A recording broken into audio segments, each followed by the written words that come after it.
Hey guys, once again, gotta fix up my webcam. I hate that it does this. I've had this webcam for years and it always does this. There we go. Alright, let's get the game on. uh, yeah. So, this game. Oh, hey Rio. And Arlene and Stray. How y'all doing? My question is, how is Rorius gonna scan his hat? Is he gonna scan it down Subnautica style? Wait. Scan my hat. I don't get it. What are you, I'm confused. So this is a game. This is a game called Scanner Sombre. I mentioned it yesterday in the stream because the game we were playing yesterday, what was it called again? The Unfinished Swan. It had my headphones off. It had a mechanic at the start of the game where we were completely blind and we had to find our way by painting the world as we went.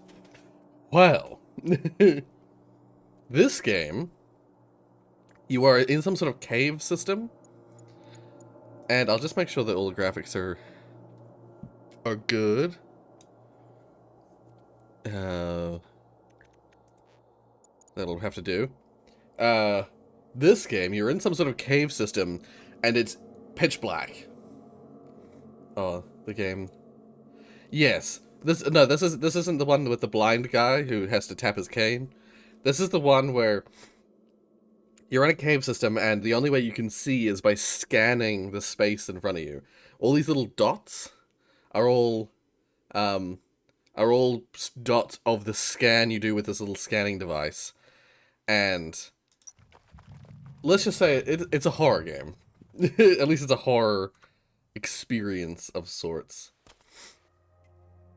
Oh, I forgot to have my pills. I gotta take my pills. Alright, 1 second.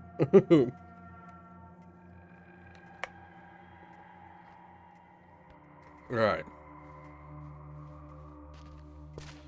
Oh, the sensitivity is a bit high. Wait.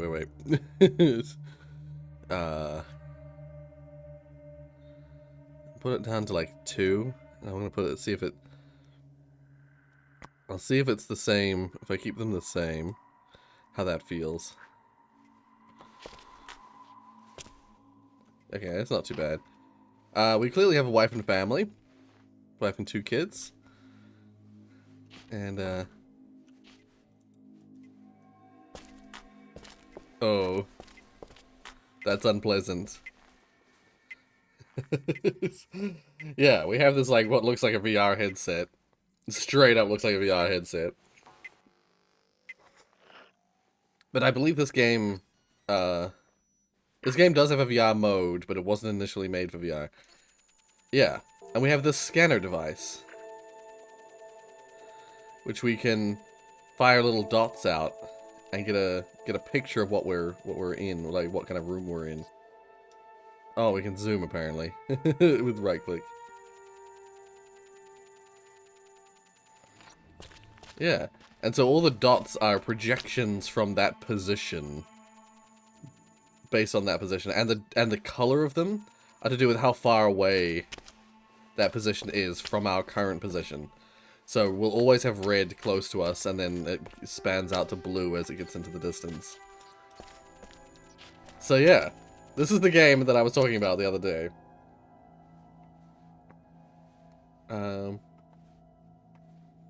How have you all been? How have you all been? I've been good. I mean, yeah, not much has happened since yesterday. I've been playing a bit of... What the... I've been playing some solo slash with Mark, Raft. I wanted to play a little bit more Raft because I missed some, like, firstly I missed some achievements. from early on, because I didn't build anything myself. But also, I know... Oh, that's something I was going to talk about. You thought you saw Mark playing Raft? Yeah. Yeah, we've been playing Raft. Mostly me, though. Like, Mark just joined me mostly at the start. He helped me not die right at the beginning. And then we've helped each other just, like, every time we've died. Like, every time I've died, Mark, if Mark's not with me at the time, Mark will just, like, hop back on the game, come save me, and then head back off again. Okay, I think I've successfully scanned this space. So, like, I don't have to lose any shit. He'll come in and help me. No, something that was happened during Raft is I mentioned when we got to the ice station in Raft, there was a guy in the station that, like, popped out of a stasis tube and was like, "Oh, thank you so much for..." Oh, and by the way, you can see through walls in this because the dots are locations that you've scanned. You have locations you've pinged with the scanner. They're irrelevant. Like, walls of the caves are irrelevant to the scan. So you literally can see through walls with this device. You can see a full layout. If I'm not mistaken, there's a map mode. If there is, I don't know what it is. And there's also like a deep scan mode. I think we'll get it later on. Where you just like sit in the spot and it like goes like, and then it goes like, and it fires like 1,000,000 dots all at once. And it's those times that you'll see like the horror stuff. That's when the horror will happen. Ah, right. Yeah, so a guy pops out of a stasis tube in the ice station of Raft. And I made a comment at the time. Mark does have the royal consort role. Yeah. I had a good day today, but also a bad one. Oh, that's not good.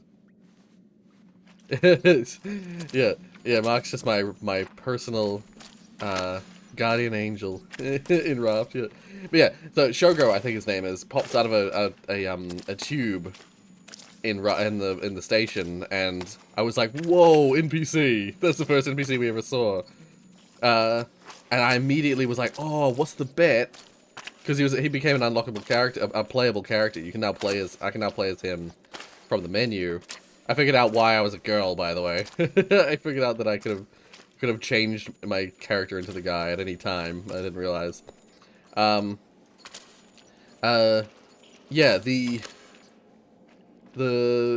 I made a comment immediately. I was like, "What's the bet? In the previous areas of the game, there are now NPCs that we could unlock."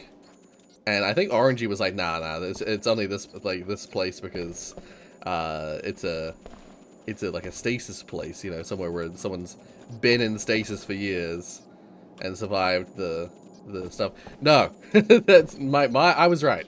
I was right. There's like an NPC. There's an NPC in a bunch of different places throughout the game now. So NPCs just haven't found them. Yeah, exactly.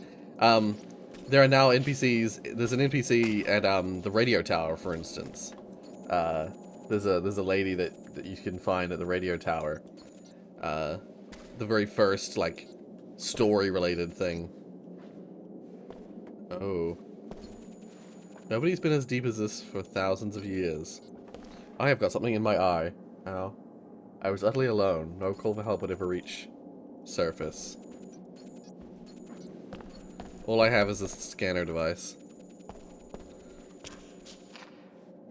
See, I can see the tunnel through there. Oh, there is a max distance though.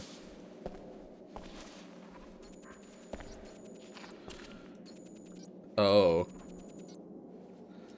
So there's some sort of myths about this tunnel.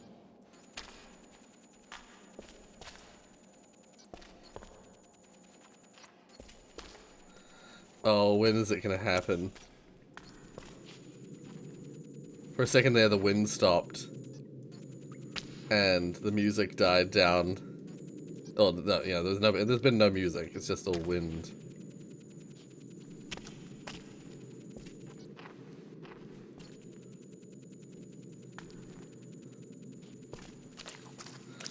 Oh, it's building anticipation. I'm now nervous. I'm now so nervous. I was so busy talking about Raft that I forgot this is a horror game.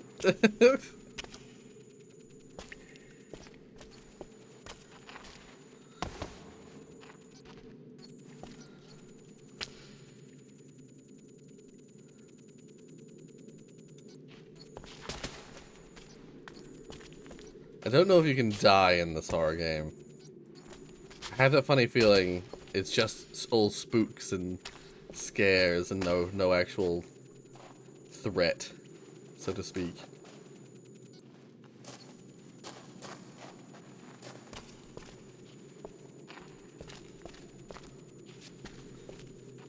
Yeah, what's interesting, again, what's interesting is that these dots won't update. So if there's movement in here, it really intensifies. If there's movement in here, you won't see it unless you scan for it. What the? Some of the scan dots are showing up in the middle of the air. Like here.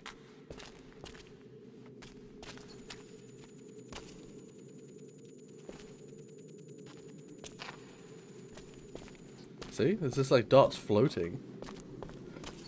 Maybe they're hitting motes of air and the... Maybe the idea is that there's like motes of air that they're hitting. Sorry, motes of dust in the air. I don't know if I said that correctly. Ugh. Oh, it's dead end. I was suddenly I came back because I was suddenly like, wait, there was another way back that other way. Dead end.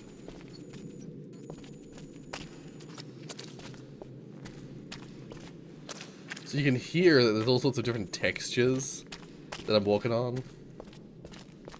Like sometimes I'm walking on stone and then sometimes I'm walking on like wet. Oh, there we go. We got like sand.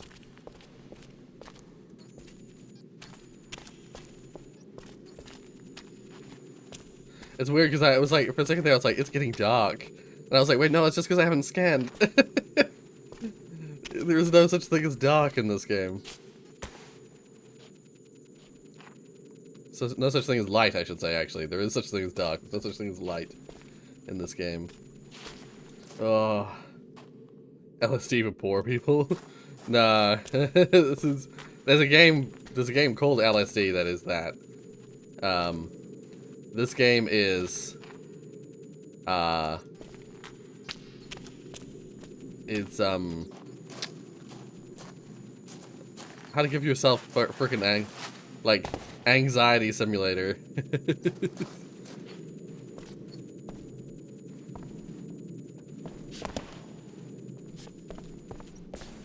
Building so much anticipation, I don't know when it's gonna... Oh, it just auto-saved. Oh. Ah.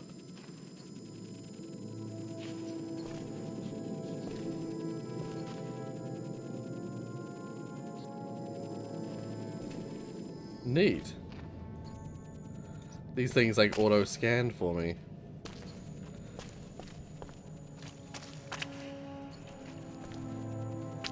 Too bad they didn't get the whole room. Yeah, there's a bridge here that implies, you know, exactly what we thought. That there is some sort of like ancient... yeah, this is supposed to be thousands of years old, this cave. Well, no one's been here for 1,000 years.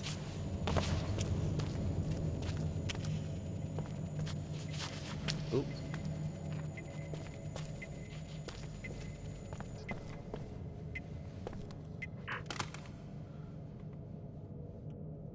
Oh, right. Yeah, now I can control the aperture. I can either go like super narrow like this, or broaden it really wide. So that I can it'll fire dots like horizontally. but it won't fire them very far.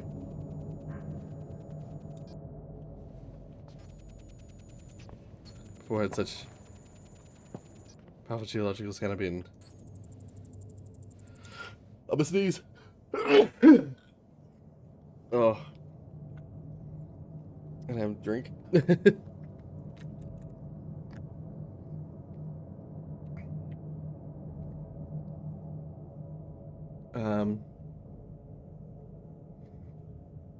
Yeah, sorry, one second. I realized I fell behind on the chat.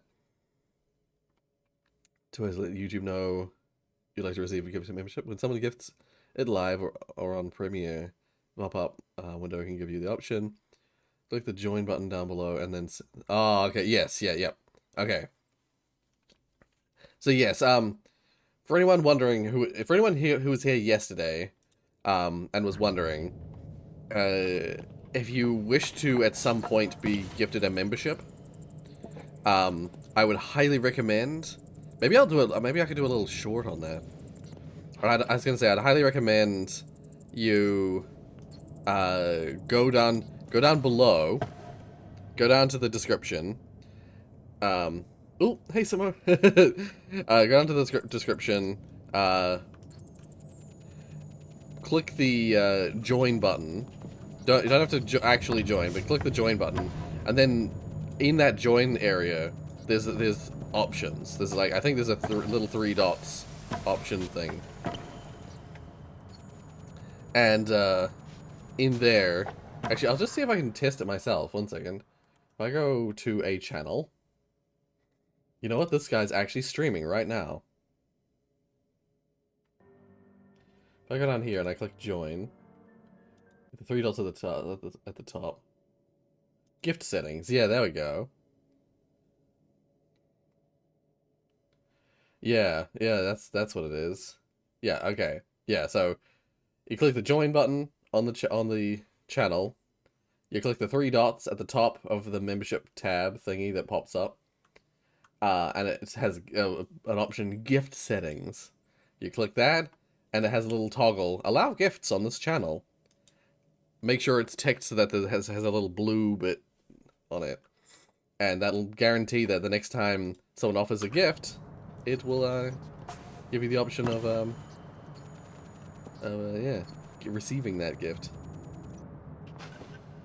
Yeah, exactly. Like that's I realize that now. Like getting Tiana to explain it to me, it just helped me to sort of realize what you had done. Because yeah, and actually just doing it now myself is really helpful.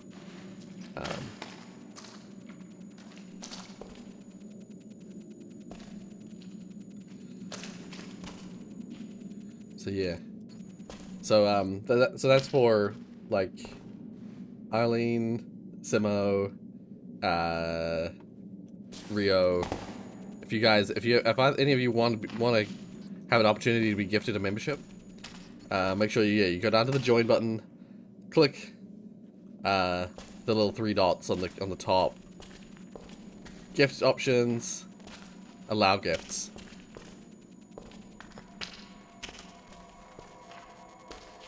Oh, there it is. It begins.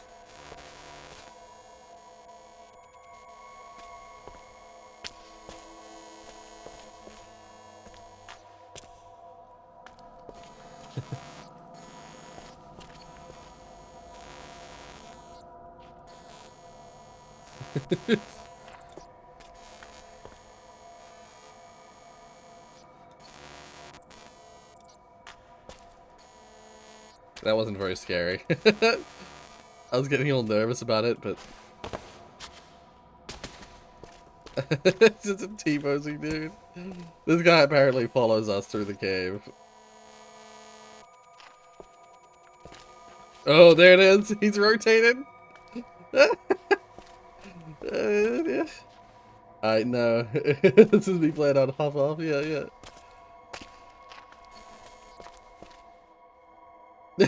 He rotates to face you.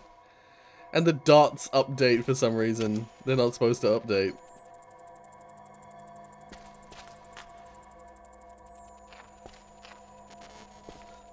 I was so focused on him, I didn't scan the rest of the room.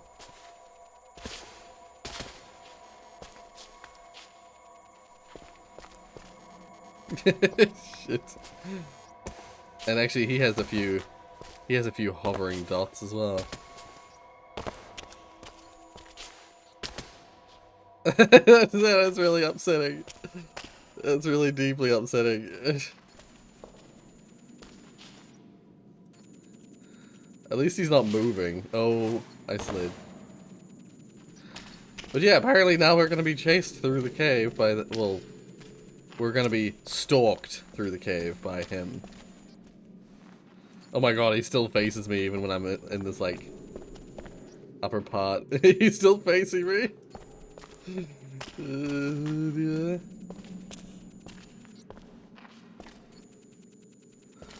Oh, hey, Fireboy. Yeah, apparently there's a VR mode for this. That would make my eyes pop out, yeah. I would, be deeply afraid. Oh.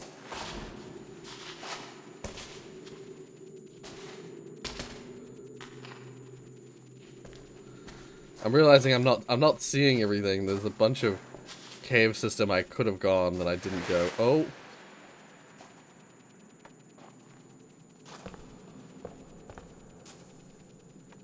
See, if I broaden it, I'll get it broader. I'll get more of the cave, but I won't see as far. The amount of dots that are fired are the same, but it's a broader area. So more of the dots land closer and less of them far away.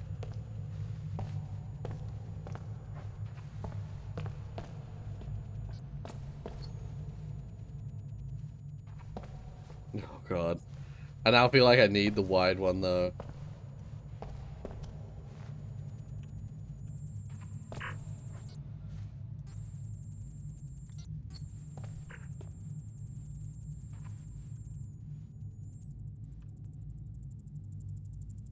Yeah, this like zoomed one is really good for getting like long distance stuff.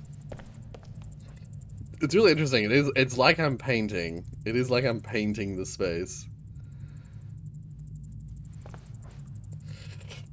And the noise of the scanner is like the beeps, because what we're essentially doing is we're pinging like thousands of little pings. This is basically an echolocation device. And the computer is like storing those pings.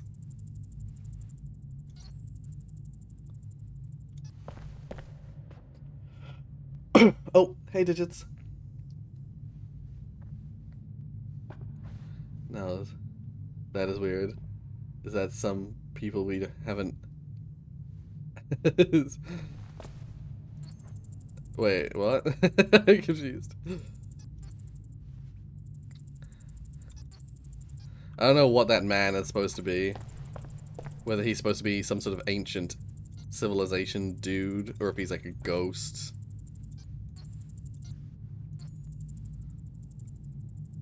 Yeah, it is a bit like Skittles. It is a bit like 1,000 Skittles on the floor, so it is a bit Taste the Rainbow. I don't think he likes Rorius spreading Cheeto dust everywhere. Nah, he's not a fan of me. And my Cheeto dust.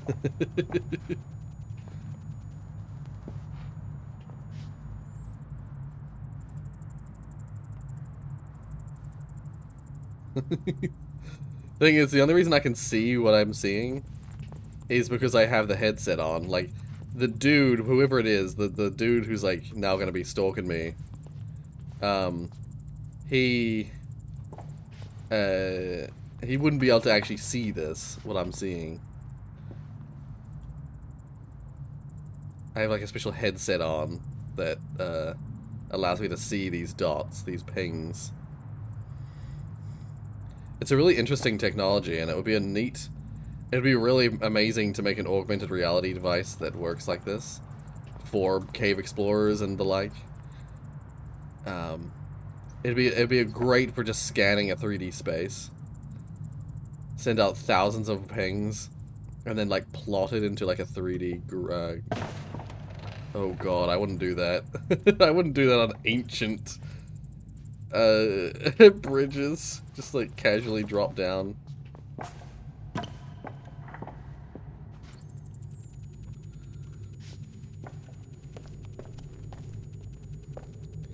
But yeah, we already have millions of data points. This is the amount of storage space required to store this many points would be astronomical.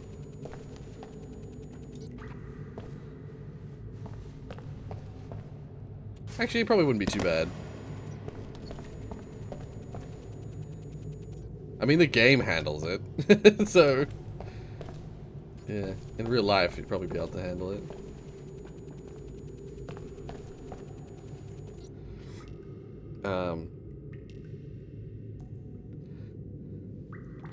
Putting Skittles everywhere. Rorius is the creator, confirmed. Fun fact, also, if you have memberships too high after a certain limit, gives memberships won't be an option. Oh, interesting.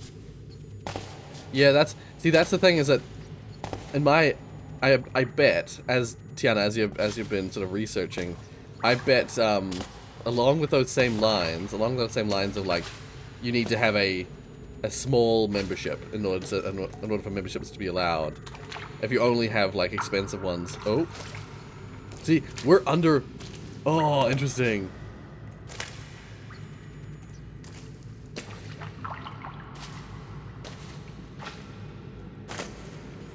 Oh, okay. That's not how I thought it was.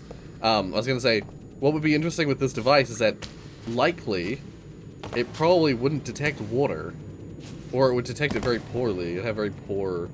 Actually, it would have all sorts of weirdness if you fired this at water, because you'd get multiple reflections of the pings. So you'd get all sorts of like weird offset ping spots around water. But anyway, just like there's you need to have a small enough number. Like if you have only expensive memberships, you can't gift memberships. Much like that, I have a feeling there's a minimum as well. There's a maximum membership cost and a minimum membership cost for gifted memberships. I bet that's the case. Actually, it works on all points at once. Not 100% certain how to explain.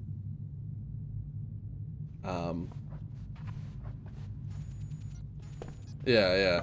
Technically speaking, the game and therefore my computer is storing all of these dots. So it would definitely be possible in real life.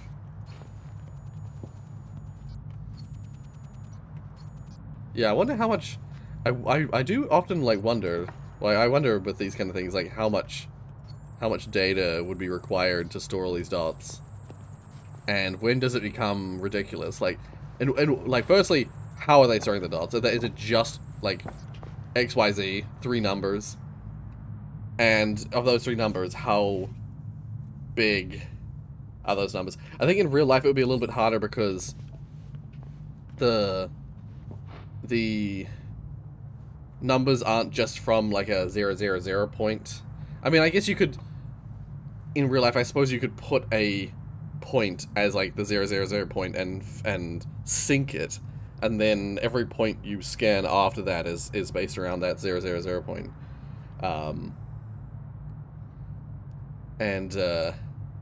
Yeah, it depends on how detailed you want to go, and then that would determine how much space each point takes up. Yeah. See, I'm very curious about that. But yeah. NASA computer and 1 SD card. Yeah. Yeah, I wouldn't want to jump onto a bridge that is an ancient 1,000-year-old bridge.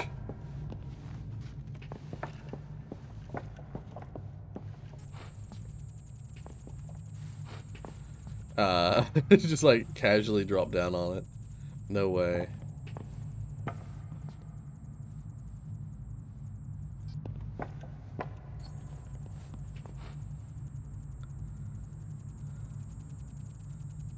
Yeah. So, yeah, like, back to the membership thing. There'll be a, like, there'll be a window of, like, what is possible for a gift membership. And for me, on my channel, the only one that's able to be gifted is the... Oh.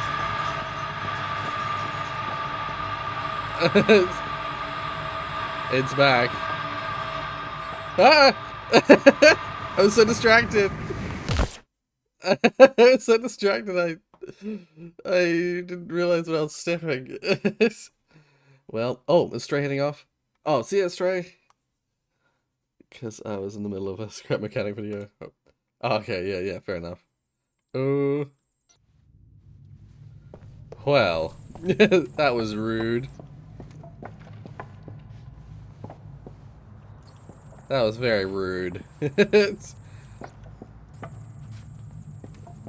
How dare he?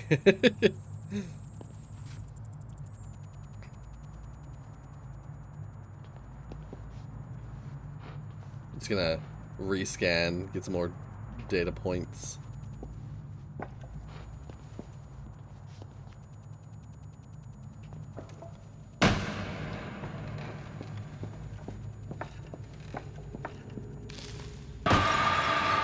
Yeah. Is it bad that I don't really find this very scary? I don't know why. Oh, he's gone. I don't find this particularly scary just yet. It's just like, nope, don't like that. Hey, Postman. Yeah.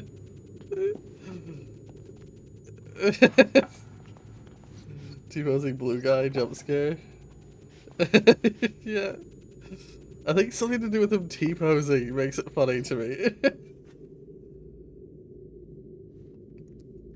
Tribute, small regions layout, relatively. So never needs to go above a number. Yeah, that's probably the case.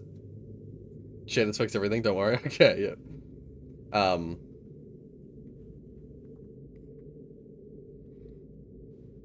You're the type of person to make this more than one draw call, right?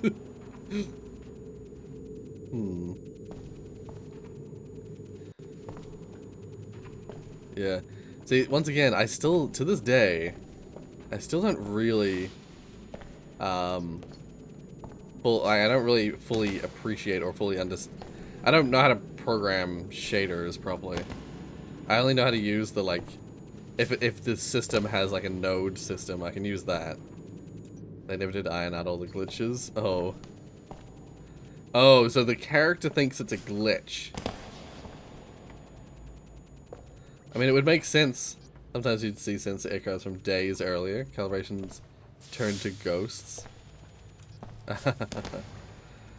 Oh, interesting. Interesting. Even so, I can never explain everything I saw. You know, you could just have a flashlight with you.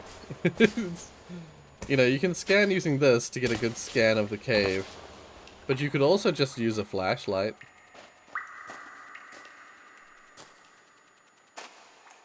Like, you can use two. You can use two things at once.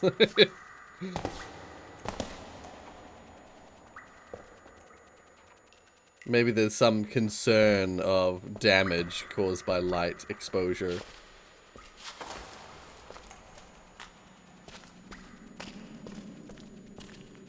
I know we're gonna get jump scared at some point with a man standing right in front of us. Oh, I just saw the game load something.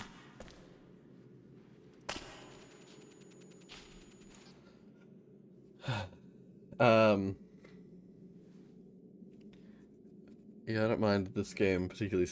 I don't find this game particularly scary for whatever reason. For me, it's more just a bit haunting / chilling, I think. Well, that's the thing, it's like, what's interesting, with me, at least, is that actually in the moments between the jump scares, like at this point, when I was walking through this cave just now before I started reading chat, I was actually kind of getting nervous again. The anticipation, knowing that there's something gonna happen, is actually scarier for me than the actual thing happening. Like, yeah. I don't know. I just like had this like pang of dread go over me for a minute there. Like with the concept of like, oh, I'm gonna have to deal with that again. I'm gonna have to get jump scared at some point. By the guy being like right in front of us, you know, that's definitely gonna happen at some point. And the dread of knowing that is actually scary to me. Is that, you know, it actually eats away at my insides. But the actual jump scare that happened just before, I like barely reacted. I was just like, oh, hey.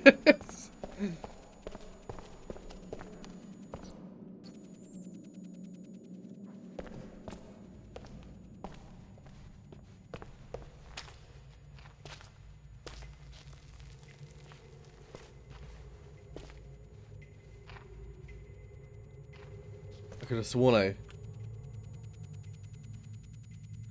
I heard the noise that the guy makes.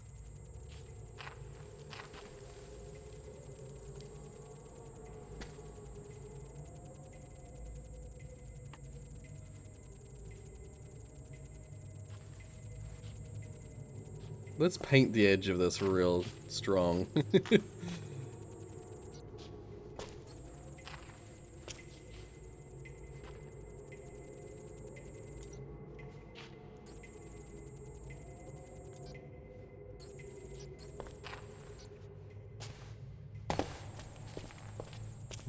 Interesting.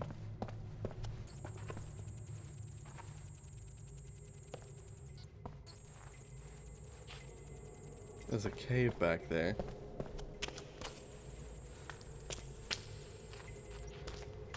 We're gonna need to make it around somehow in order to get that.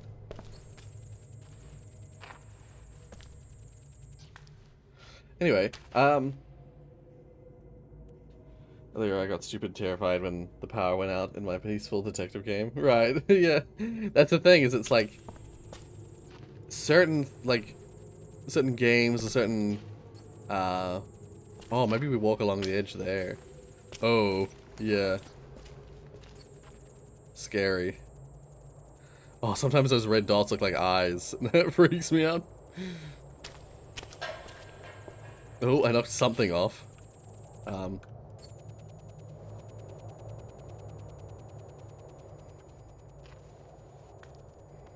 Yeah, maybe I should do this. Take it real slow. Scan wide. Oh.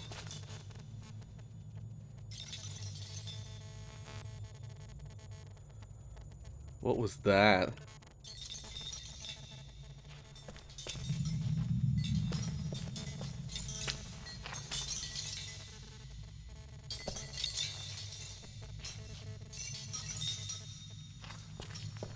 Yikes. So that's a scan that happened days ago, is it?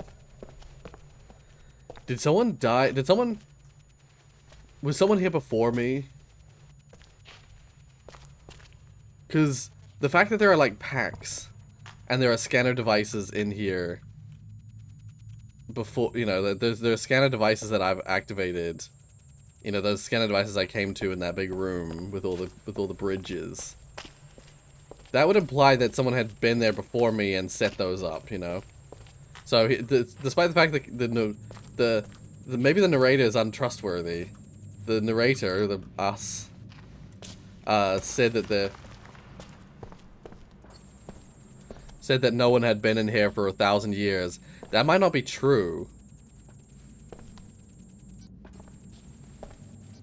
Are we dealing with an unreliable narrator situation where it's like, actually, our character caused the death of someone, and that this ghost in our scanner device is actually the ghost of a fellow comrade who got killed because of us?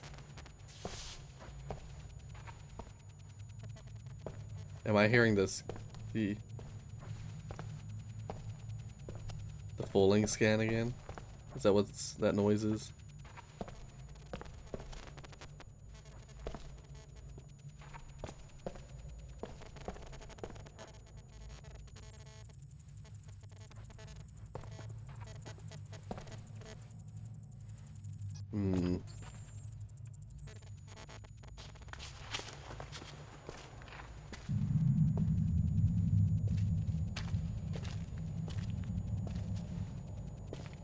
Yeah, maybe we were responsible for the death of our fellow researcher. And, his quote-unquote scanner ghost, you know, his ghost in the scan, is haunting us now.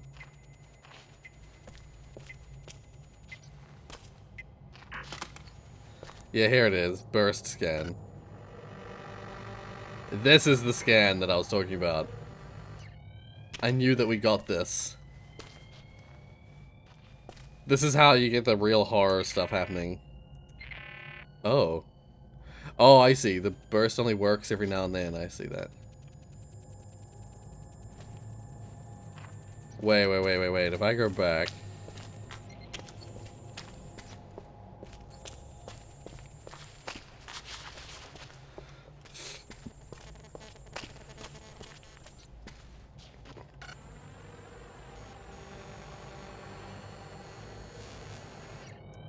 No? Ah.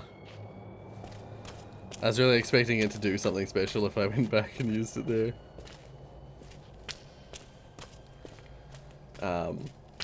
Switch to PC so I can... Oh, right, yeah.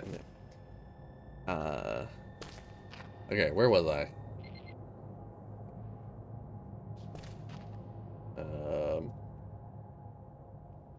Does it show anywhere when you're a member? I would consider haunting. Well, you got your badge and stuff like that. That shows. Oh, in terms of mods and their membership status, it just has the badge. The text doesn't go green. It just has the badge. That's it. I would consider haunting and chilling to be another word for scary. Yeah. Yeah, but they have a different emotional meaning. Haunting and chilling versus just scary.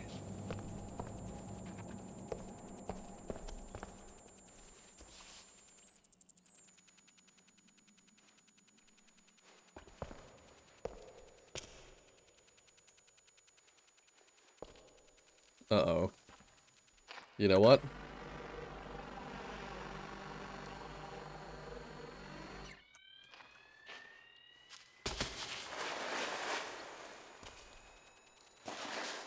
Okay. That burst scan does make me feel better, once again. Like, I like doing the burst scans. Being able to just get a really good lay of the land all of a sudden. It's nice.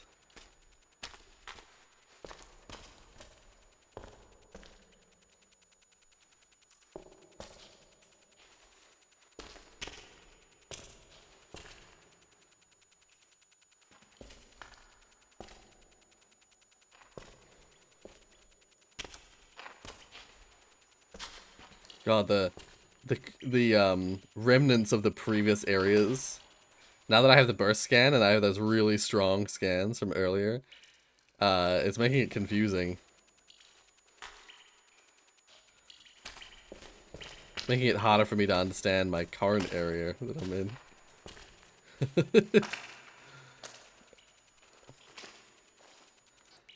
Right, I gotta catch up on the chat.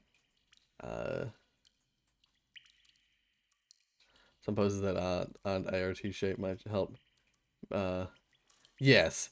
If it wasn't just constantly T-posing, I think it would be scarier. And I don't know if they've used it yet, I haven't noticed it. Sound effects to go with it. Like, not just the fuzziness, but like a like footsteps and stuff like that, little noises like that would make it 1,000 times scarier.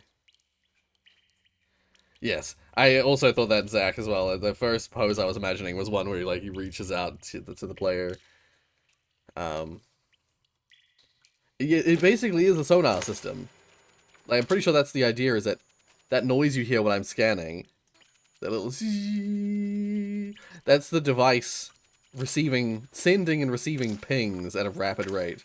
So we essentially are using a sonar-based system.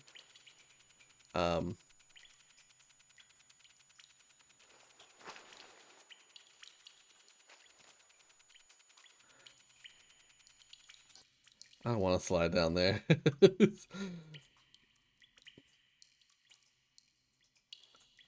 I know how to explain Wonder Oracle now. So you load your vertex buffer with all your data, and then you load your shader. And then it runs that shader on all your data points. You just need to choose what goes into that one draw call. Right, yeah.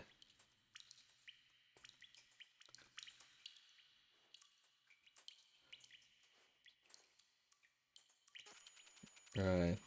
See, that's the thing. It's like, when it comes to shaders for me, I understand the idea of how, like, shaders should work and what I want to achieve with a shader. But when it comes to actually, like, when it comes to, I just don't know the programming languages for shaders. I just never sat down and learned shader programming.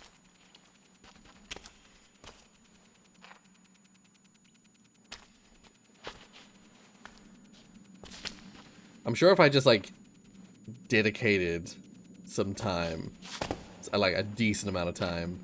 Oh, here we go.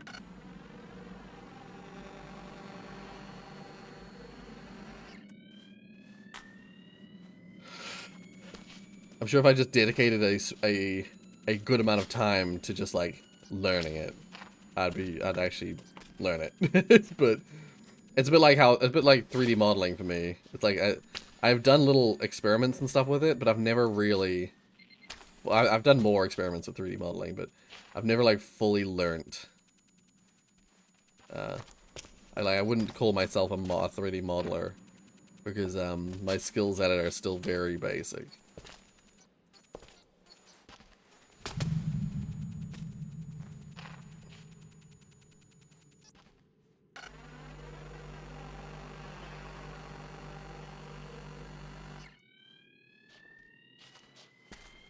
Something else that would probably be valuable for this dot system is, rather than just taking every single dot you receive as a new data point, dots that are in very similar locations, just like,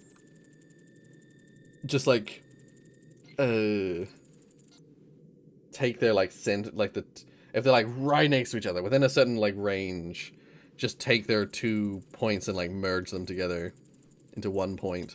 Save on some data storage.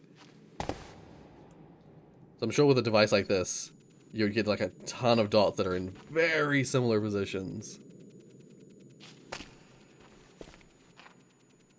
And, you know, I'm talking within, like, 0.001, like a literal, micrometer, or maybe a little larger, but, you know, like a micrometer apart, or like, half a centimeter or something like that. The scan looks mesmerizing. It is. I really like this scan. It's mesmerizing to me. Especially since it has that, like, cross in the middle of it. Oh dear.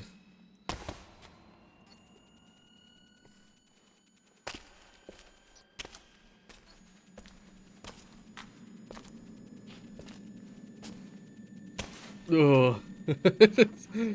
I would not be so brave as this guy. You wouldn't catch me doing this shit.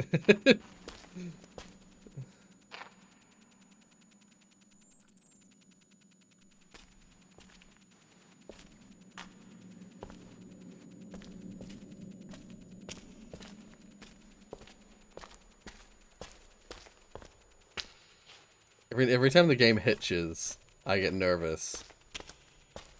So I'm like, oh, it's loading new data, loading new info.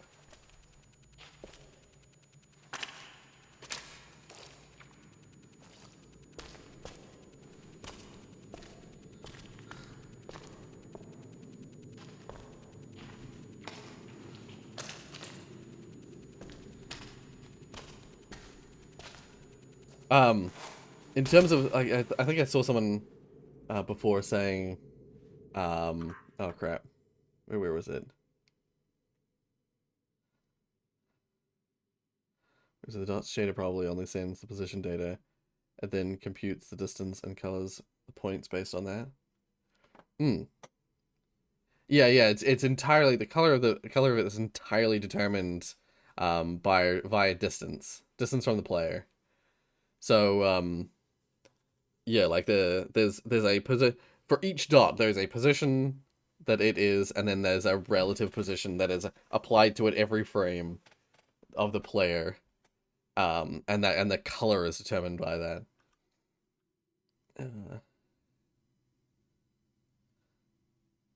Nintendo skills can change colors.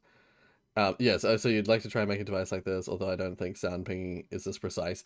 No, it wouldn't be. I think it's more likely, even though it's using sound, I believe it's using sound, and at least it's implied by the sound it's making.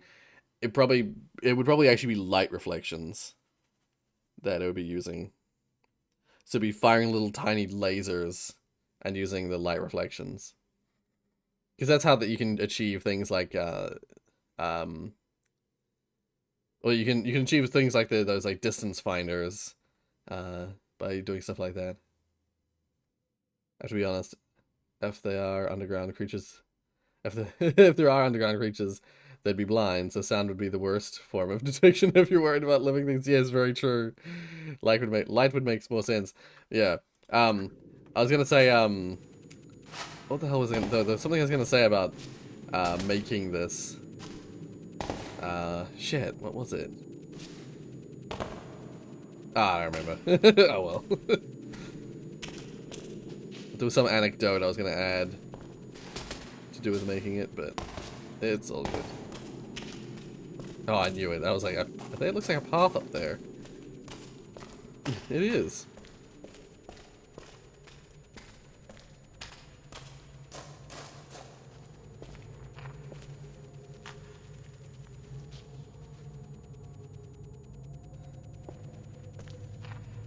Any day now.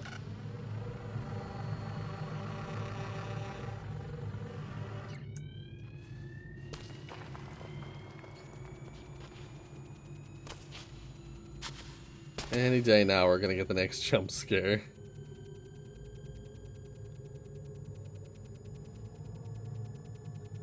Oh.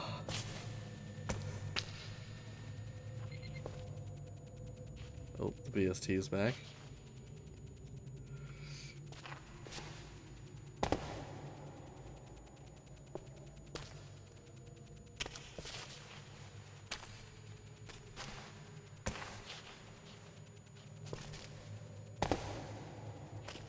Gonna do another one.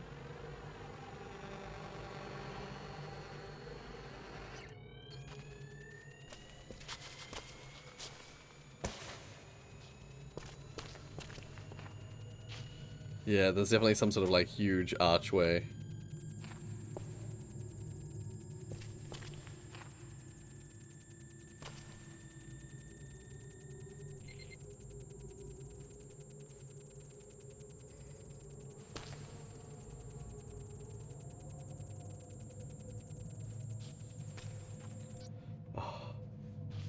Like, part of me loves this and part of me hates this. Just now I got that pang of like, oh, I hate this. What am I doing? Why am I playing this?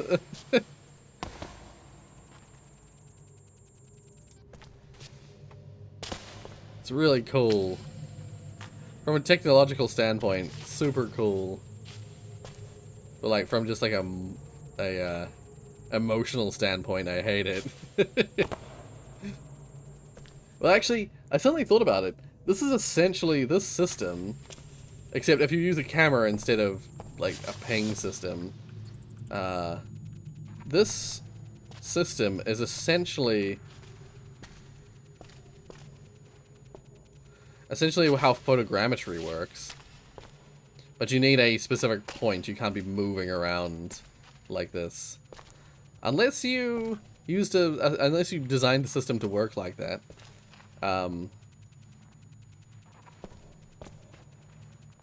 Unless you had very accurate positional data, positional information.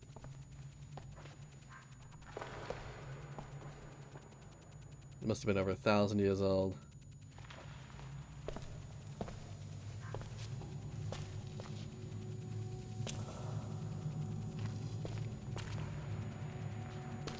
I'd searched for cultists all my life.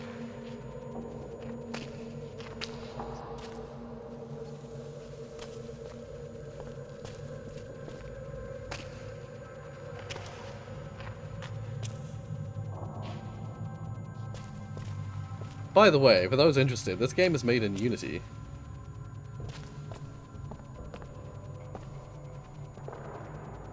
Apparently I read just very briefly somewhere when I was like, I think it was when I was looking for the thumbnail. I was looking for the thumbnail image. I stumbled upon someone complaining that it drew them out of the experience when they found, well, maybe that's why I'm so blasé about the actual jump scares. Is that the character, the T-posing thing that shows up every now and then, is using the model of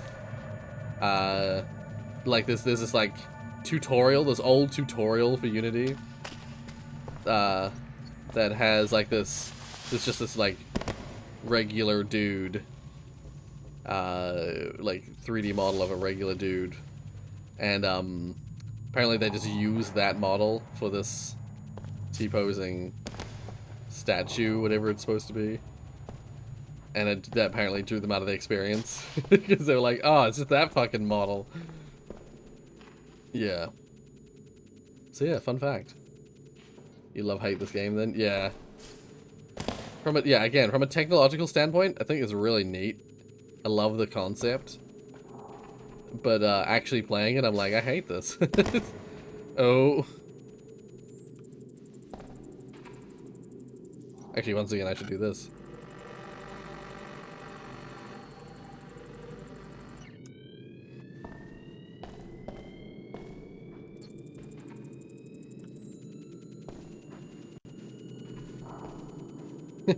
Oh yeah, something I was gonna mention as well is that this week, people will have noticed, you know, there were a bunch of days I didn't stream this week.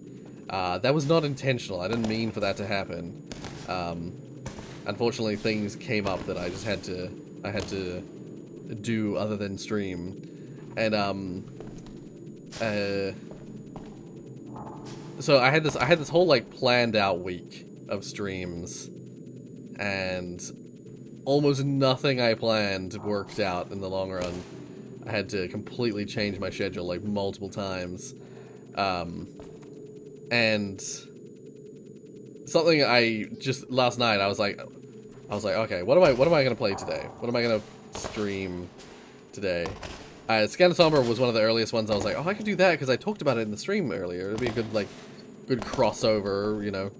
We streamed one thing, we talked about another game, and we play the next game, you know? But I was watching a video the other day, or just yesterday, on Postal, and the Postal series. You know, that super hyper-violent, ridiculous, nonsense game that is Postal. Mainly Postal 2. And I suddenly was like, I wonder if I could play that on the channel. Like, it's risky because it's so likely to get, you know, age restricted and all that. If I didn't age restrict it, it'd probably get me in trouble. But I was just like curious. I was like, I wonder if I could get Postal. Can I get Postal?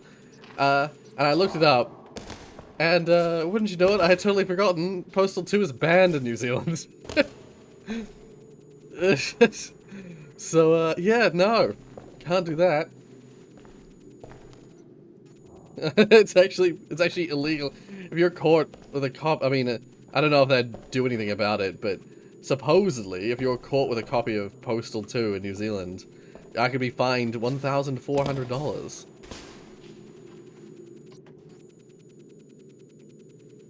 That might actually be more now. That's the price that was listed as of banning it. So I don't know.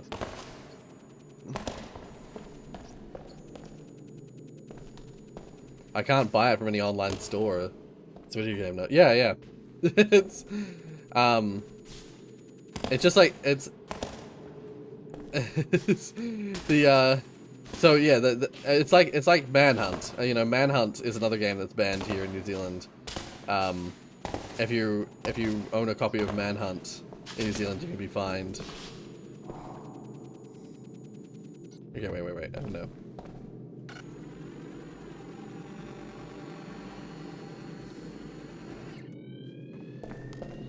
I find it interesting how, like, it kind of leaves a shadow when you do those big scans. It leaves, like, a really fascinating shadow behind.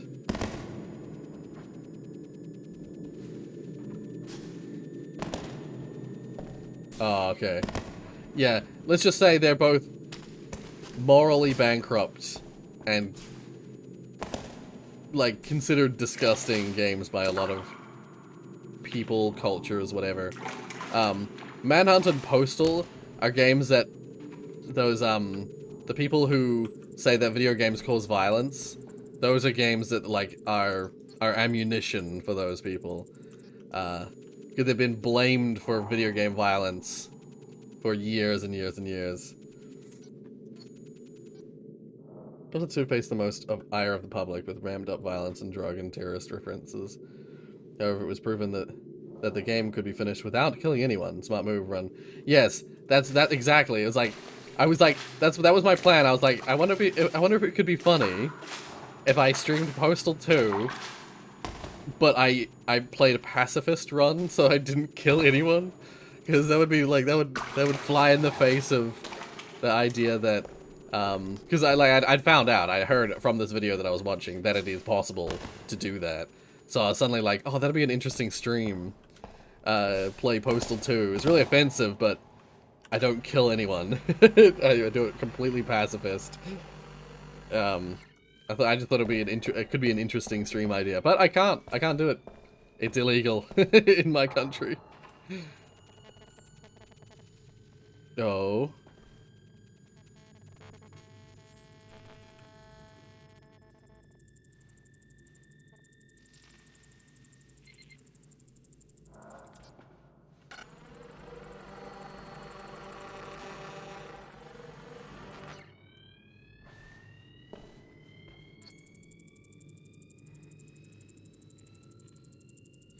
Yeah, so, the reason that Postal is banned is because it's just really vile.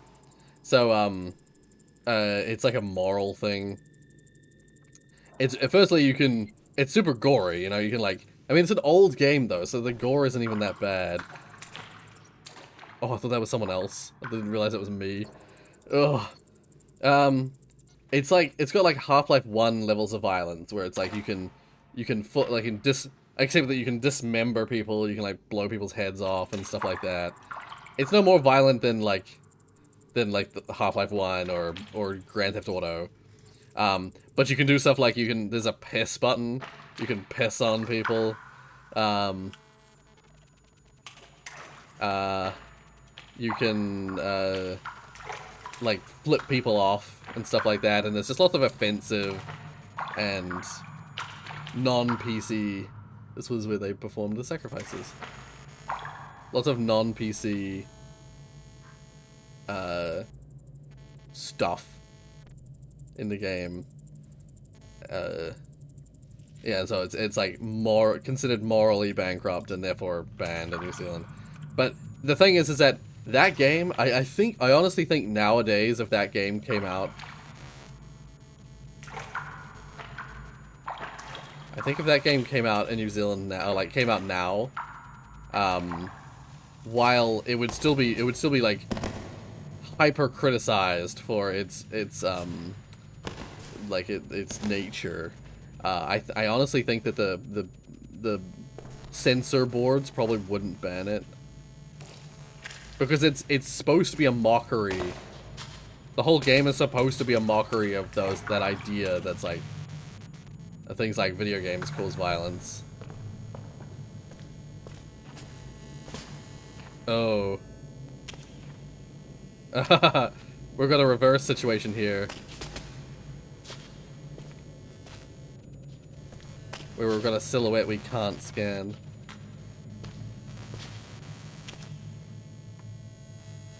Wait. This is where we do this. Let's see if this works.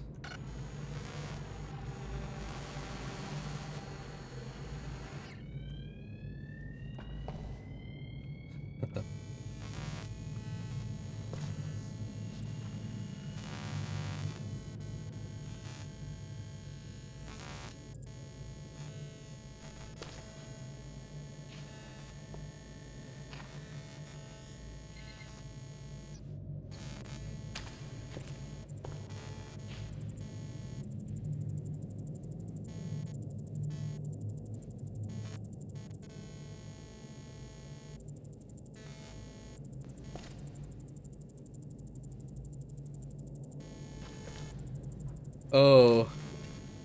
There's a person standing right here. I can't scan through it. It stops the scanner beads from going through there. Yes. Yeah. And then, yeah, there's the people on the walls.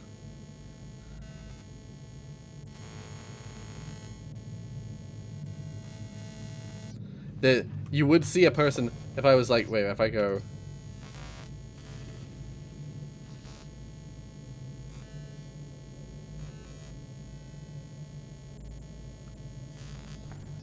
It's hard to see, but can you see the outline of this person here?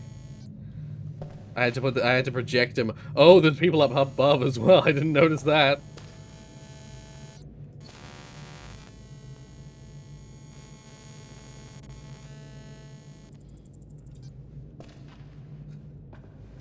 Yikes.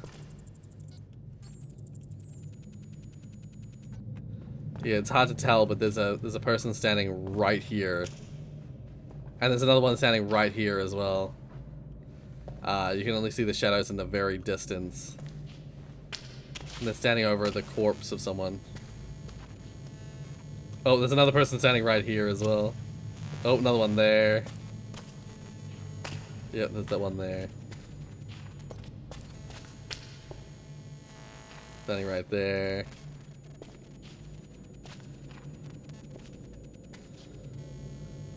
Standing right there.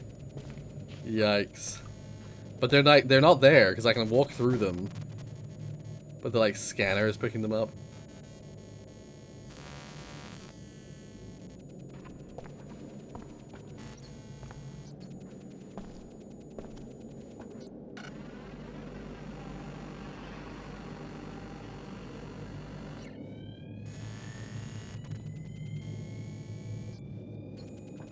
Yeah.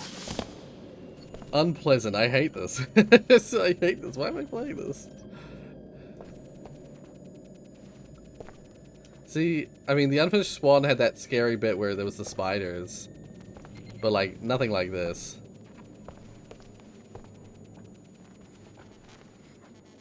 Oh. There's something here. Oh.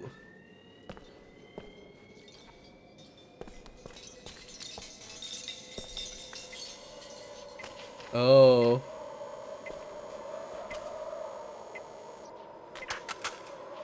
Map view.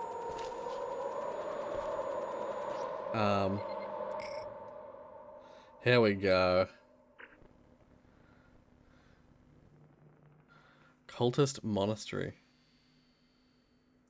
Burst scan. So that's where I got the burst scan.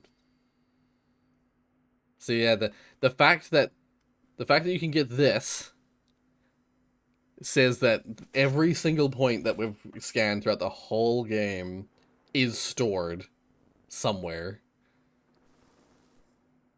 There's a bunch of prisons over that way.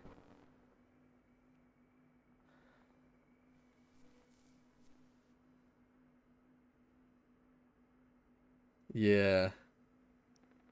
Because the fact that it can draw this map says... And this is the map that I was thinking of. This is what it would be useful for. This is what the scanner device would be useful for. Being able to map out a whole cave into like a 3D model of sorts. And that way you could use it for like research purposes, like determining the shape and size of the space.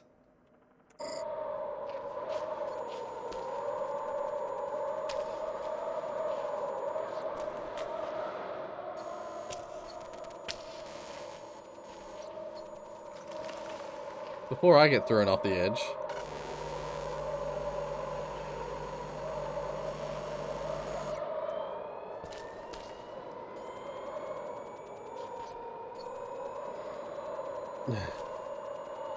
Yeah, so there was a person getting thrown off the edge.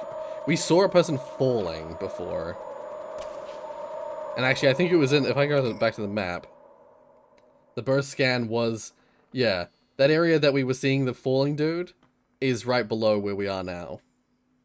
That's where the glitch was, where it says chasm, 9000 BC.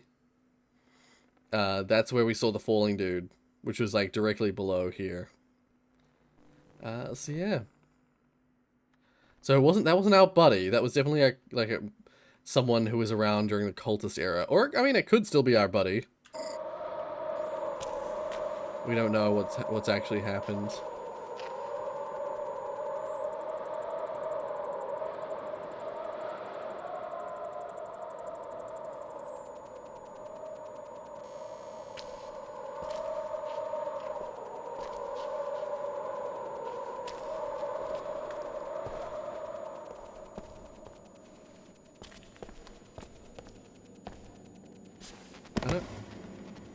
I don't wish to jump down, so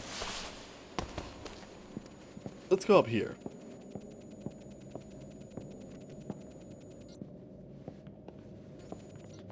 Oh, there is terrorists in that game. There is. There's references to Al Qaeda and stuff like that in Postal 2. I'm pretty sure Bin Laden is a character in Postal 2. So yeah, again, Postal 2 is really, really offensive. It's really like offensive game, but it's supposed to be, again, it's supposed to be like a satire on violent video games. There's even like a mission. Well, there's a whole thing. The cultists believed the cave itself was malevolent, that the dead could never escape. Ooh. Right. So yeah, like the victims were doomed to relive their final tortured hours forever. There's definitely something going on here with that. Like, either we have died, maybe that's me I'm seeing. No wonder people went mad down here. Yeah, it might even be that, yeah, we're seeing me from a previous scan. Because I'm dead, I'm just a ghost.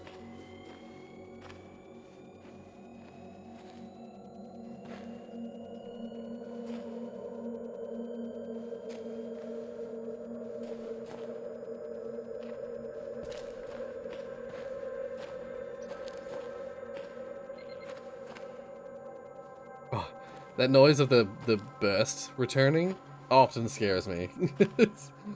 um...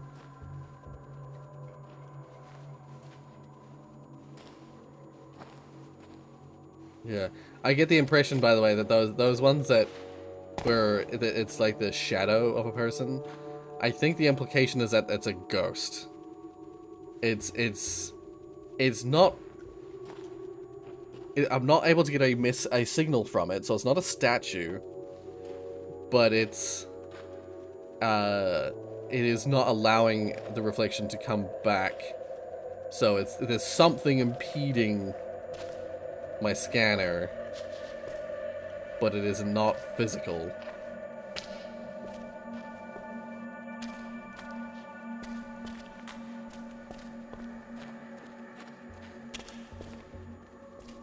So let's have a look at the map. Yeah. I really like the map view. The map view makes me feel good about what I'm doing.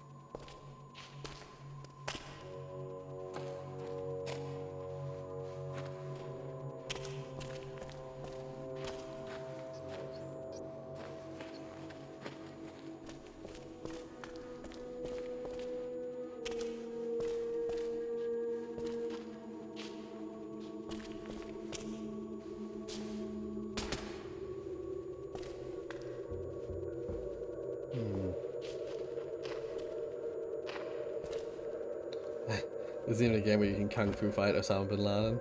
There probably is, yeah. Doggy nap time. Wonder what material a ghost is made of. Yeah, good point. it's a non-reflective, solid surface, apparently.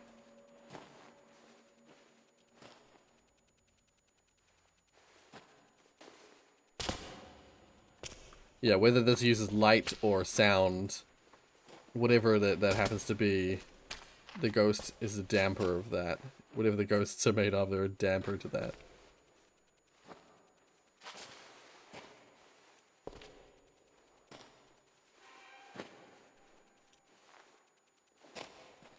I heard that.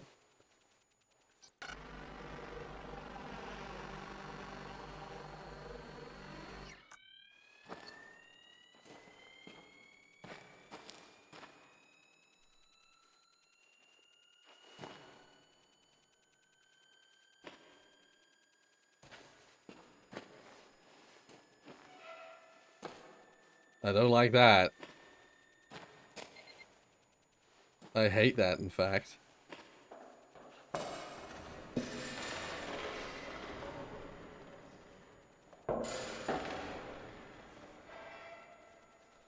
I keep hearing door noises, like prison door noises. As if something or someone is opening or closing prison doors.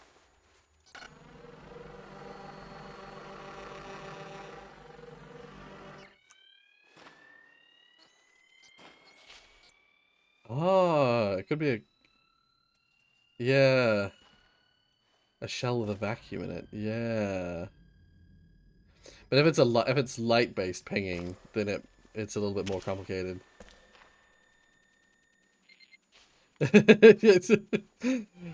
Yeah. Oh, I hate it. Stop making those noises, please. Yeah. I'm gonna operate on the idea that these are lasers and not sound. Because the idea that it's sound now freaks me out. Ever since you pointed out that it's like, if this is sound-based, then, you know, everything in this cave would hear you constantly pinging every surface. It'd be like a cacophony of noise. I'd come across like a monster. Oh, please stop. Actually, that would be interesting. I wonder how an animal would react. That is an animal that uses purely sound. Like, bats are thought of as using purely sound, but they don't. They have eyes. They can see.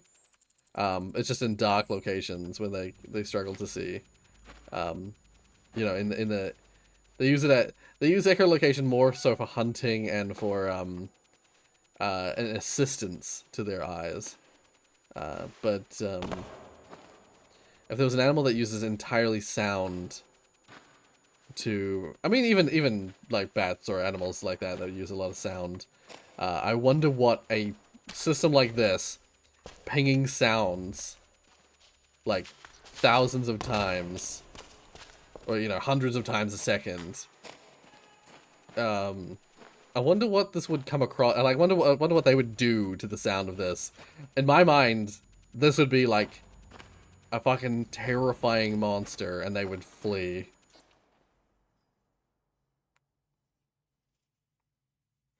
Didn't mean to scare you further.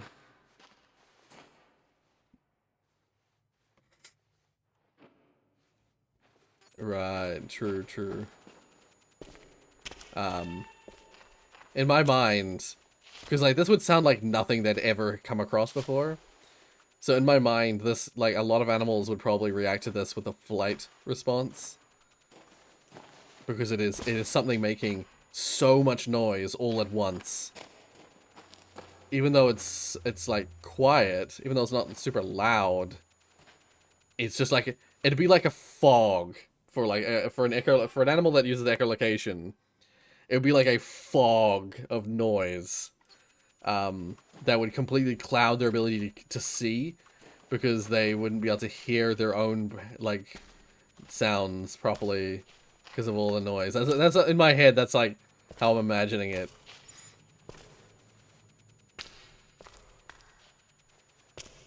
They'd probably just go like crazy.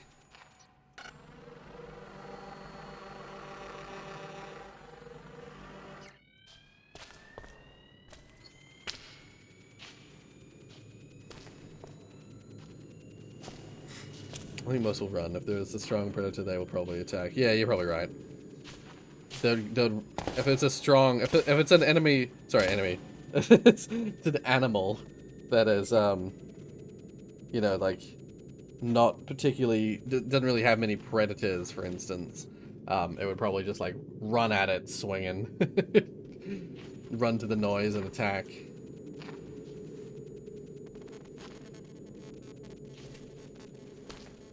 Uh-oh. Oh, we're back in the room, that's why. I was like, what is that? Why? Why? I didn't realize we were back here. Yeah, excuse me. Excuse me.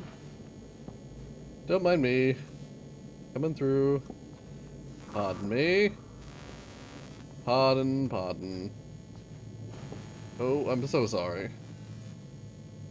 How's the wife?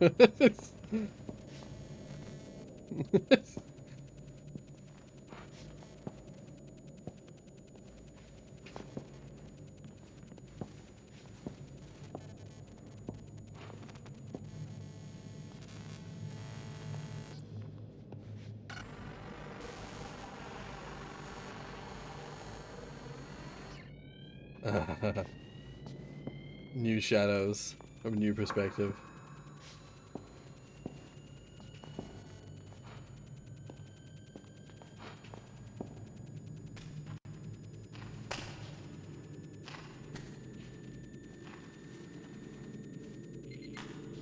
Conclusion. If the room gets cold when a ghost is in there, is it possible... It is more possible they are vacuums, since he does not transfer in a vacuum. True, good point. Interesting. But then, like, if ghosts were a vacuum and one entered the room... I mean, that might explain why things fall off of... I'm going to say hypothesis. Right, yeah.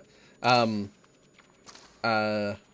was going to say, the problem with that hypothesis is that if they are a vacuum, it would probably cause all sorts of, like, chaos with objects nearby a ghost. But then that might be why, that might explain in ghost stories why ghosts always, like, you know, an item gets, like, thrown across a room.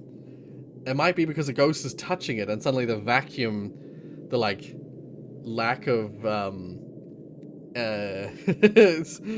lack of, like, pressure from the vacuum causes the object to be flung in the direction of the vacuum. It's just a theory. just a hypothesis. Sorry, yeah, you're right. Hypothesis is the right. It's the correct term to use there. Just a hypothesis.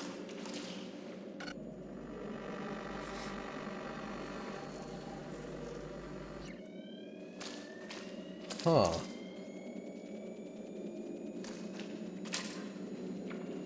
The cultists slept and ate here.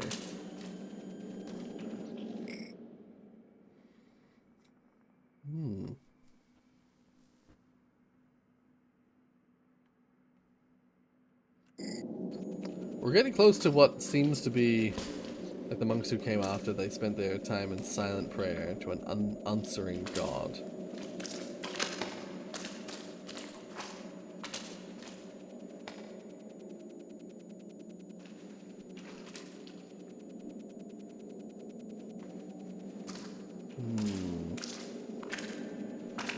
I don't know where else we'll be going after this, because I think we've hit all the marker points.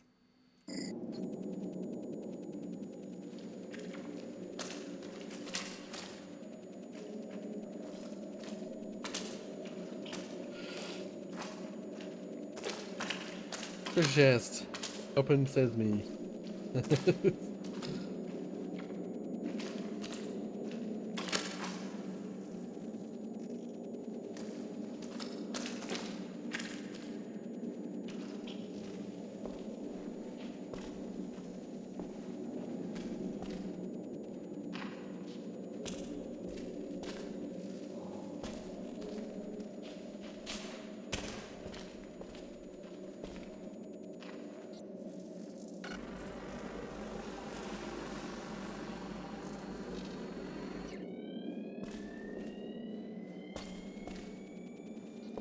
I hate it.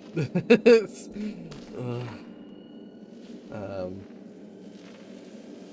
as you do know these things. Yeah, good point. Good point. He seems to be. Yeah, he seems to have some sort of knowledge about this culture. Like he's mentioned.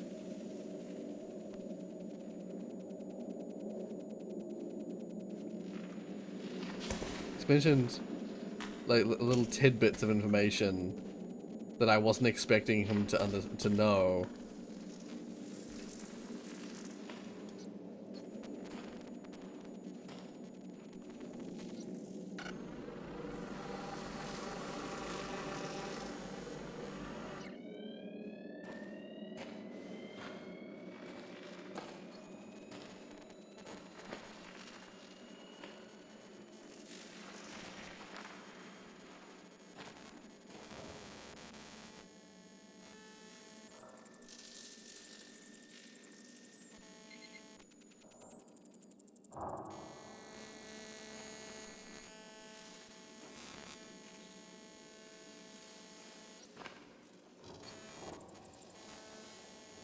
person sort of here.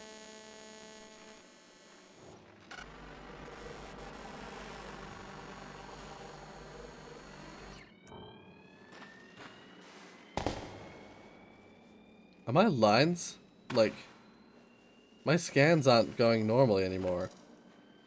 That scan line was like this at the bottom. See, it's all like crooked. Unless I was moving my mouse. I might have been moving my mouse when the scan was happening. Yeah, we're getting more like people in this area.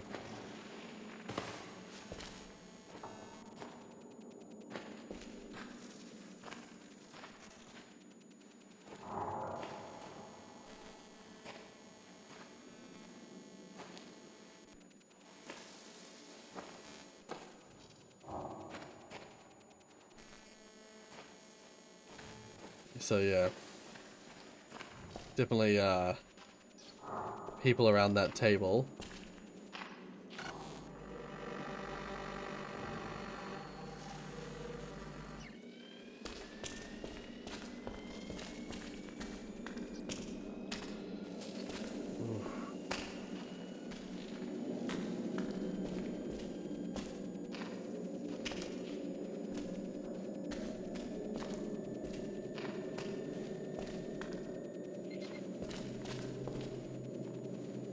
Like, what is there left to see? What is there left to experience?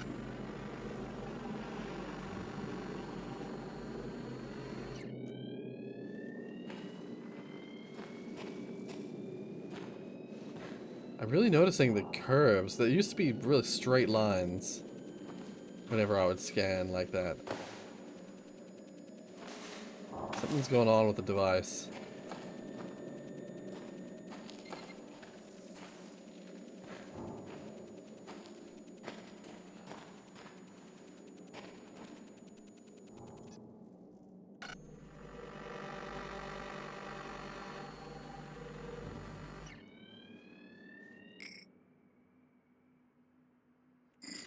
Hate that.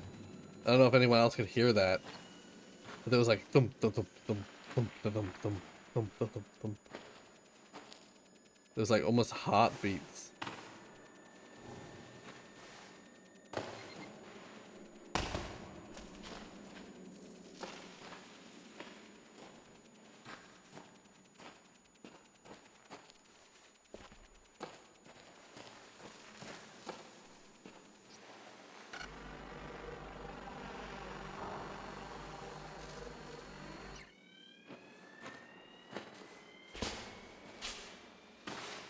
Second there, I was just like, that statue wasn't rotating, was it? No, doesn't seem to be, at least.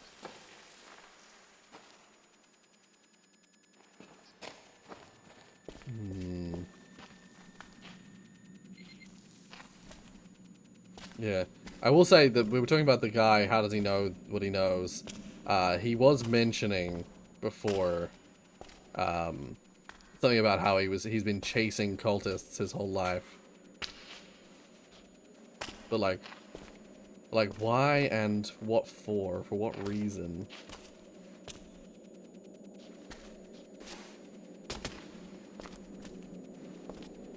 Like, sure, there's the scientific research aspect of it, but like, what was it about the cultists that they were researching? And yeah, how does he know the stuff about this cave if it hasn't had any people in it for thousands of years?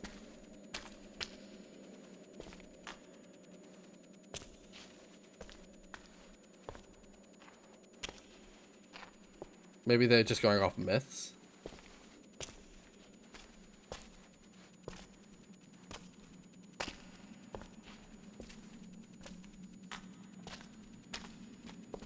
Ugh, we're back to just going through a narrow cave.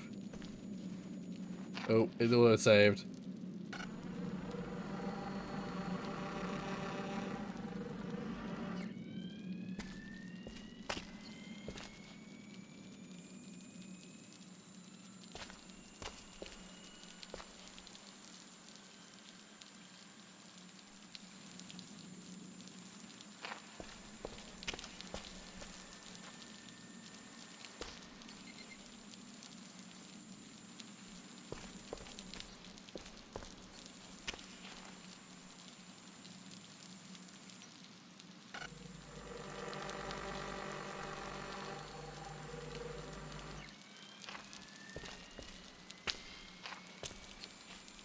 This game makes me nervous in a really unique way. Oh! That's what water looks like when you scan. Also, why is there a cross where I'm scanning now? What the heck?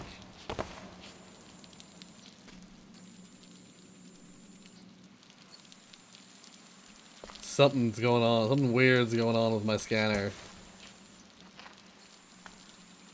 I'm haunted.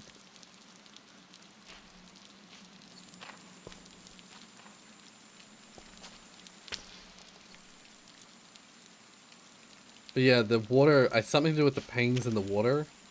It doesn't like it. But also, why is there a cross in my scanner now?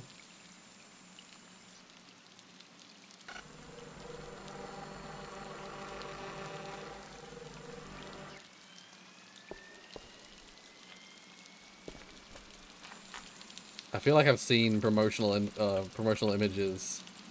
What the? Oh, there we go. I feel like I've seen promotional images of this room. I'm a little nervous to proceed. This is a significant room for some reason. It's in a bunch of the promotional images.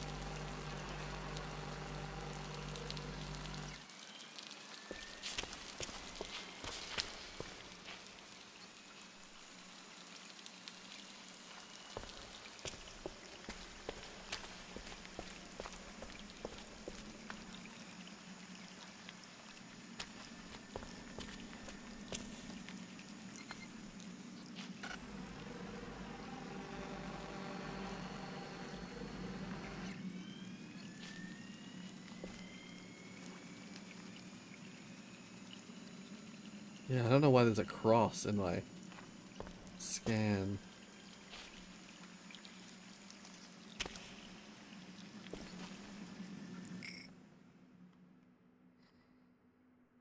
Lake entrance. Oh. Oh, there's a bunch more lake exit. Purging cages, witch trials, year 1680? 1690? Huh. When I get a little further in, I wanna scan backwards. Actually, this little high point would be a good backward scan location.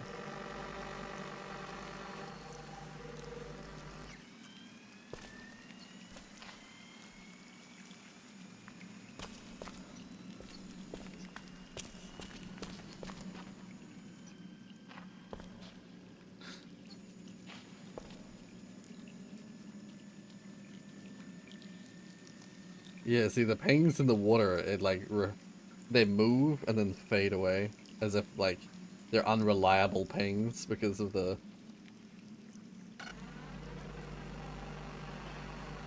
positioning.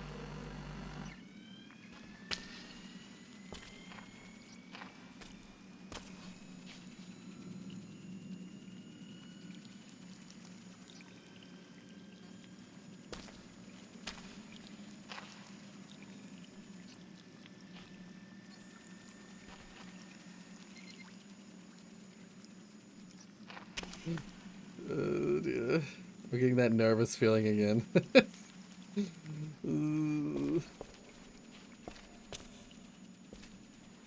Why has nothing happened? Maybe it was just a cool looking room. I'm in denial. Or I mean, no, the bargaining phase of grief. Maybe it's just a fun looking room. There's nothing here to be scared of.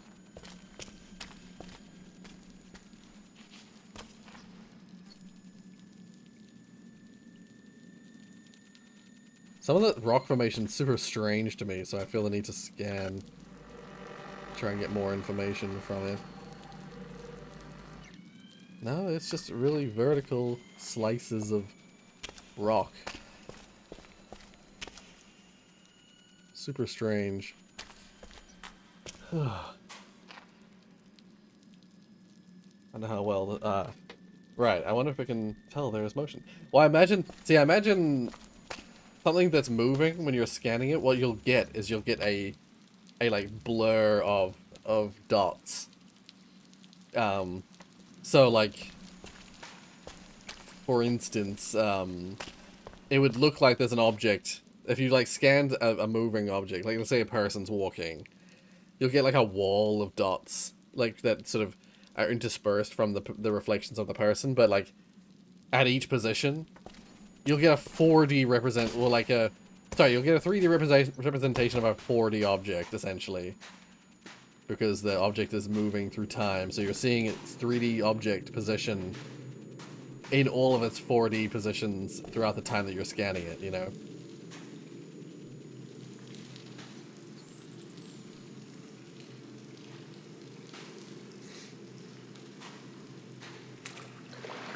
Oh. No, no, no, no, no, no, no, wait, wait, wait.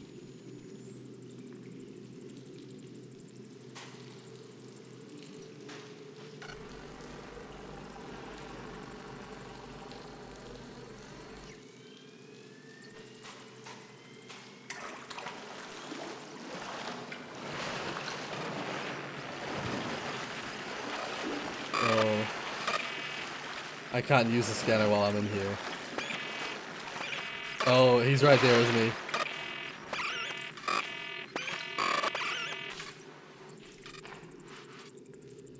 Oh, I could have sworn I saw something right there.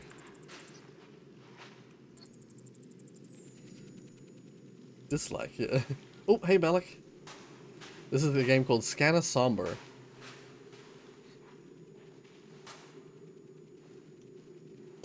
Interesting way to put it. Yeah, like, that's how I see it. That's why I imagine it, you know? It's a... You're seeing a 3D representation of a 4D object. Because you're getting 3D positions, but, like, over time. So... yeah. I like thinking about stuff like that. That fascinates me. Dimensions and dimensional representation, you know? But seemingly this scanner is intelligent enough to know that if a reflection, I'm assuming the reason why that we couldn't get any pings in the water, I'm going to assume that the reason for that is that it's receiving multiple copies of the same ping back. So it because of the way that water reflects, or water like I want to say modifies like light and sound and stuff like that, because it reflects, it refracts, it does all that shit. The pings coming back from the water are really like strange and cursed. So it just like the scanner's just like, nope, that's unusable, and it just deletes them.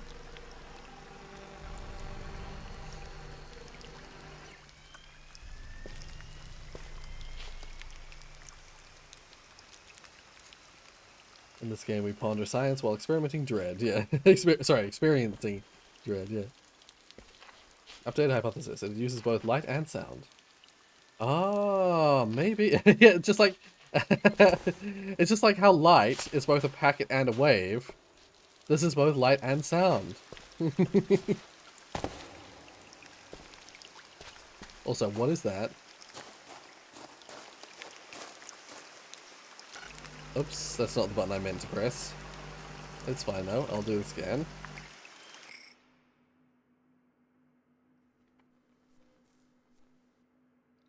Yeah, purging cages. It is 1680 approximately. So... Oh! When is this game set? If 1680 is thousands of years ago, what year is it?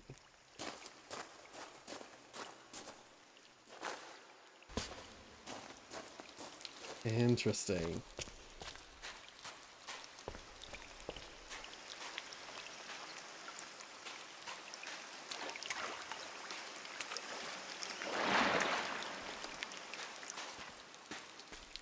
Yeah, also, this device doesn't like it when I submerge myself in water. It gets really upset.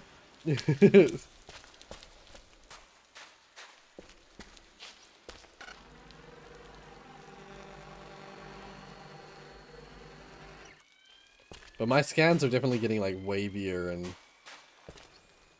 and weirder.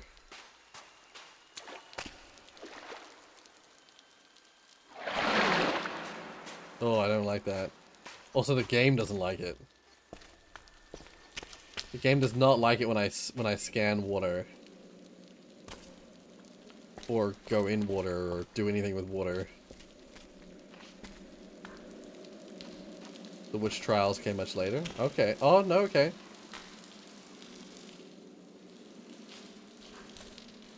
They used to drag witches down here and purge them in huge numbers. Evil throughout the ages. Yeah.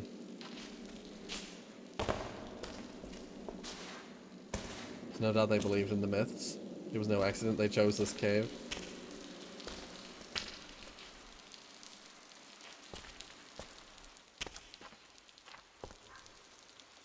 They wanted to imprison the evil down here as eternal punishment. Oh.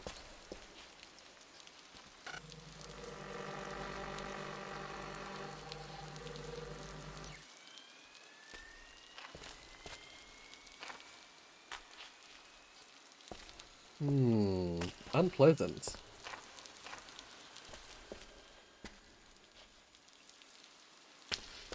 Oh, do I have to cross the water?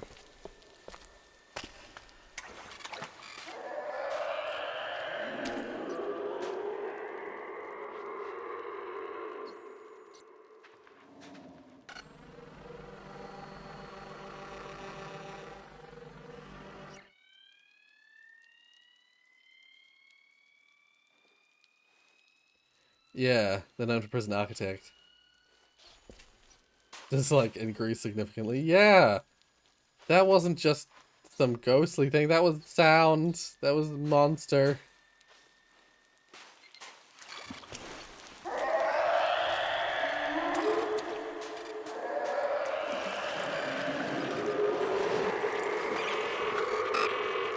Okay.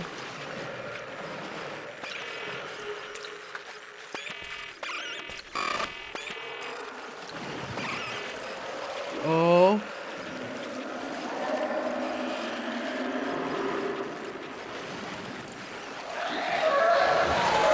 Ah!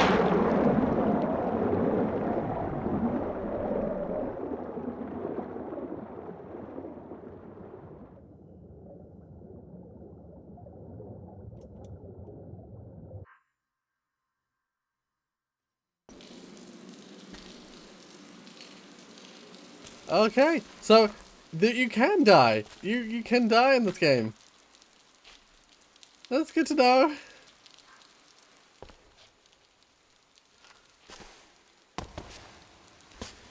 I didn't say it isn't scary. I've been literally talking about how scary this game is.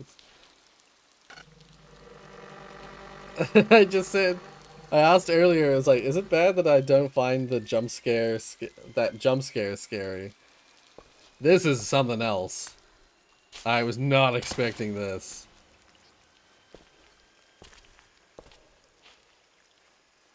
New information? There is an entity in the water. Well, it's. I don't think it's just in the water. I think it's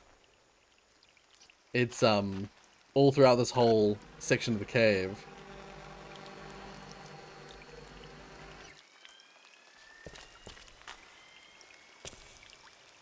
We can actually see them, even though, like, we haven't pinged them. They have ping spots on them, despite the fact that we aren't scanning for them.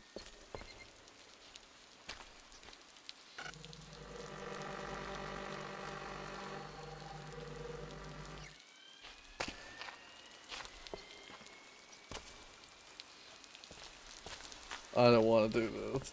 I don't want to do this.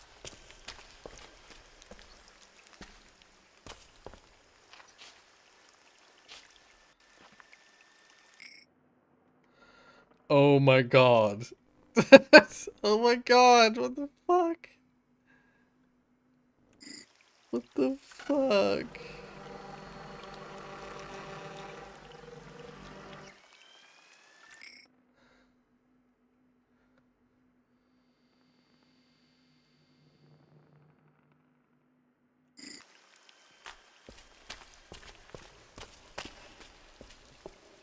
Okay.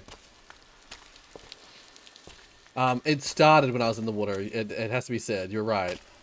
Um, it started once I was in the water, but like they it looked like they were just running through the water. They weren't sort of like in the water and popped out. They were just like running around in the water. Um,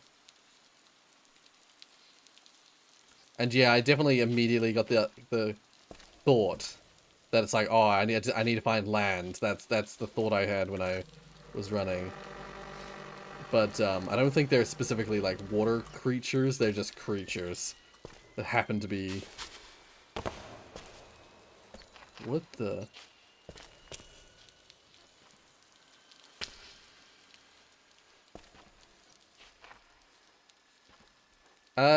You'll see in a minute, Mecha. Oh, wait.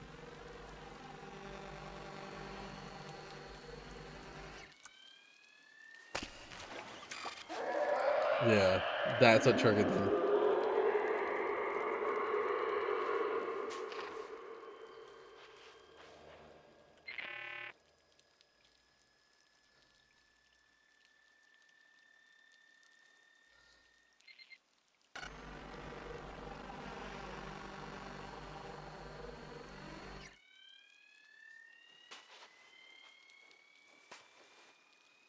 Basically, what you're seeing, by the way, like, if you don't understand what you're seeing, which is totally understandable, um, we cannot see.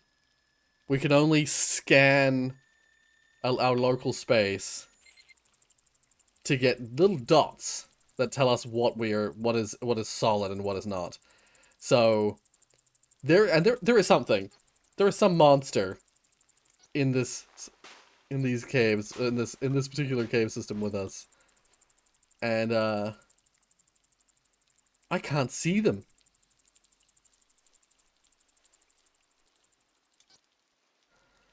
Oh, I hate this.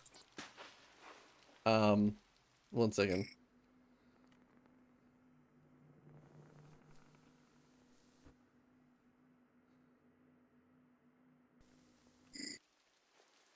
Can I make it over to there without being spotted?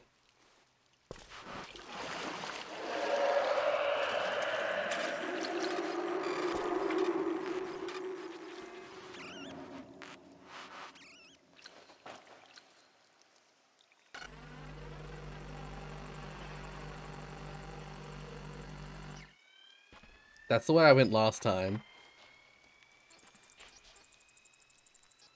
Doesn't help that it's laggy as hell when I'm around the water.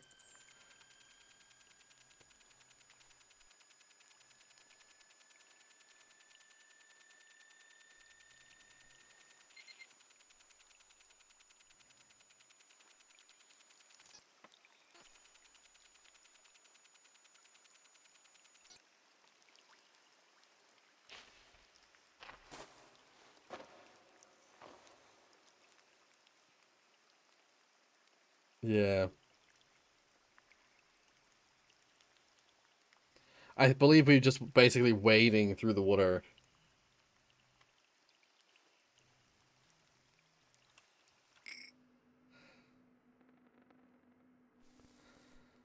I'm gonna see if I can hug the left wall and try and get to the purging cages.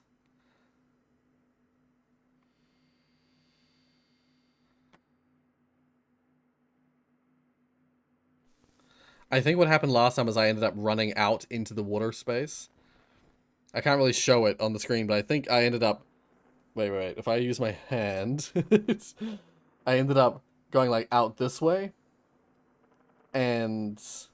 ended up running into the monsters. I need to come down this path here. This one here. If I can. Oops.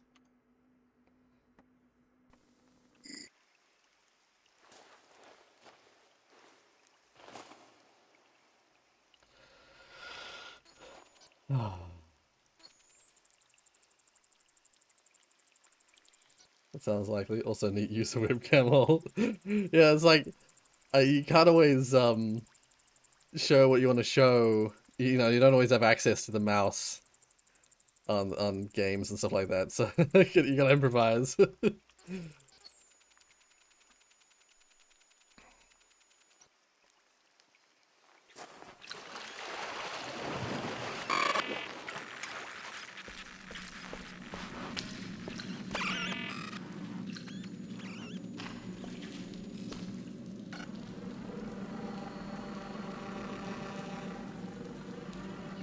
Yeah, I think last time I went that way. I didn't come down this way.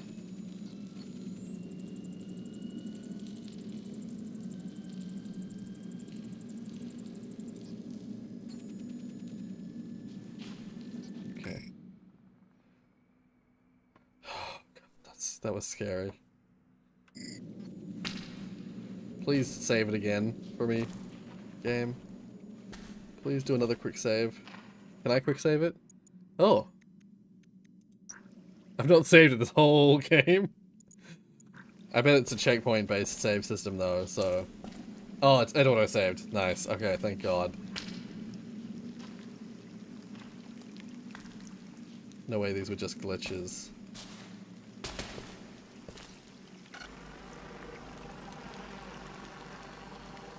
That much death occurring in such a confined space. What horrors must they have seen in their final moments?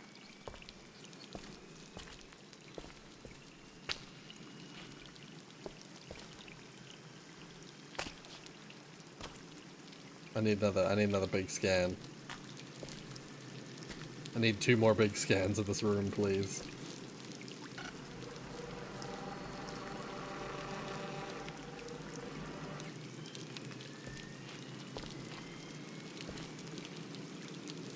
I keep seeing objects that look like people. I think they're just rocks. But they just look like monsters or people or something. One more big scan.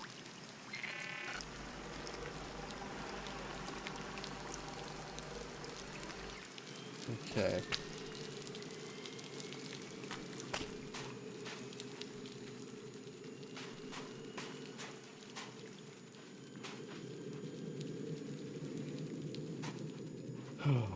Oh, this might be the room that actually I was seeing in the promotional material. I saw a room in the promotional material. They were showing rooms that had these like things like this over water. Oh.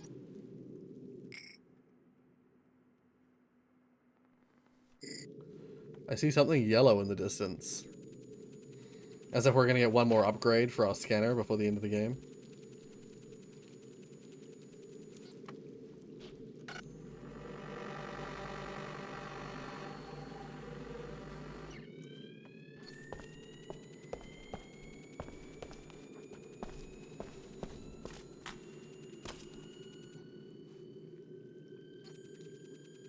Yeah, this is fascinating. This device is a fascinating device. Such a fascinating game mechanic. I just wish it wouldn't lag around the water.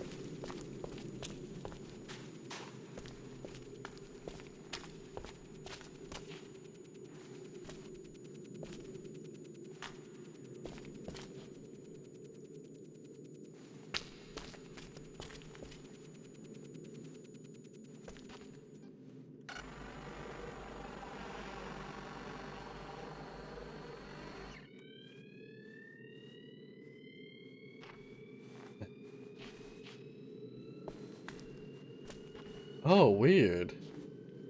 Wait, am I seeing this right? Is the water reflecting the dots? I'm seeing a reflection of the dots in the water. Has it always been like that? Why? Why are we seeing reflections of the dots in the water? We should not be seeing that.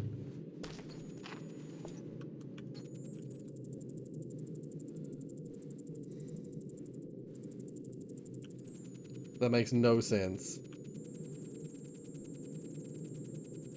Oh, you didn't. Did you mention it earlier? Oh,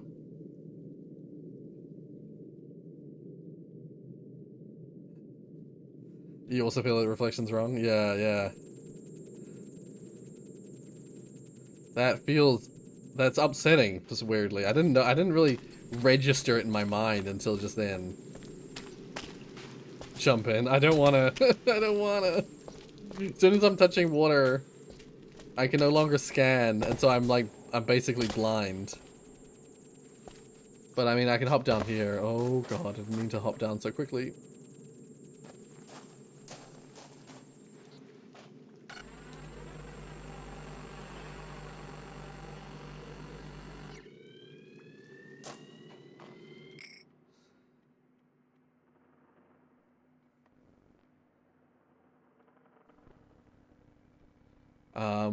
Oh my god, look how far that reaches. We're going that way. We don't want to go any other way. We want to go that way.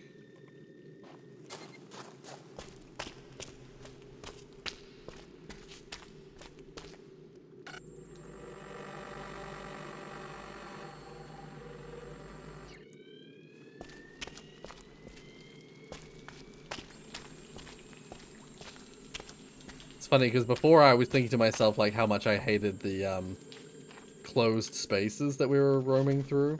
I was like, oh, I hate it when we're in such a closed space because that's where it's like I'm in my mind. I'm like, that's where the jump scares happen, you know. But now I'm like, oh, these open areas are fucking terrifying.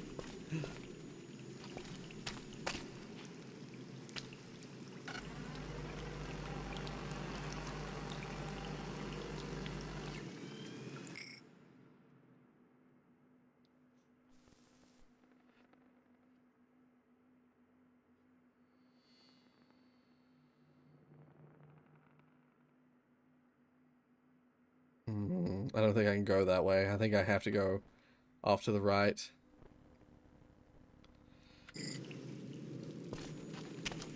Okay.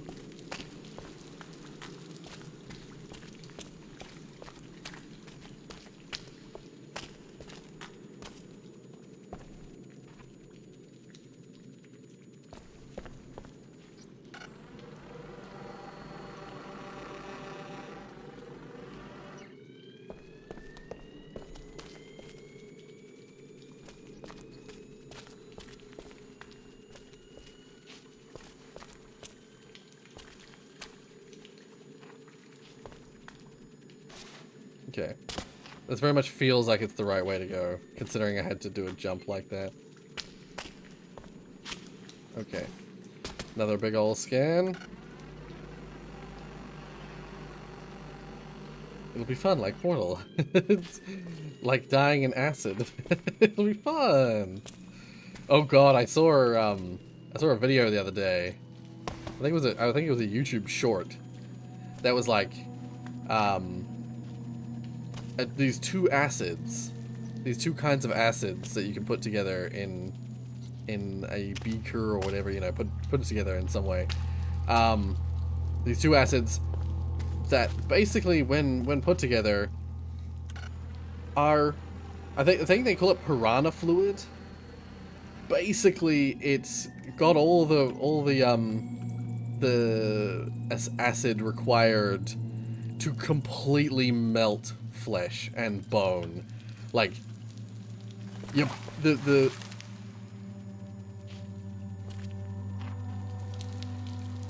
example they used was they lowered a chicken drumstick into this acid, and it was hyper violent. It was like piranhas were like eating the flesh, but it was a clear liquid, you know, that just like furiously bubbled when they dropped the meat in.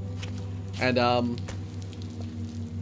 to the surprise of the guy doing the experiment, not only did all the flesh get stripped off, the bone got dissolved. It was completely consumed by the acid. So that's fun. There's just straight up an acid that can leave no trace whatsoever of, you know, flesh and bone.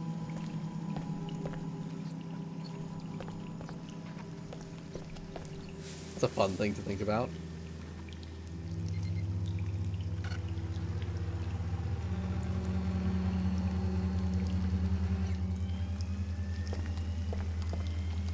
I forget which acids it was, but it was 2 acids that are not like even that hard to get a hold of. Yeah.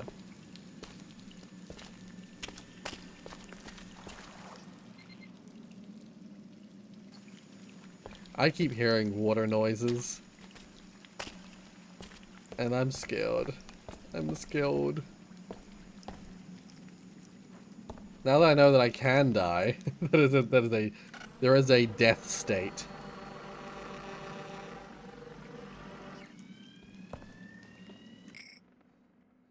Oh, this is so unpleasant. I hate how big this space is. Oh, that's so unpleasant. We're basically in a water reservoir of sorts. Like, we're in the... Is it an aquifer? Is that what it's called? We're basically in a underground water cavern. The kind of cavern that fills up with water. Oh?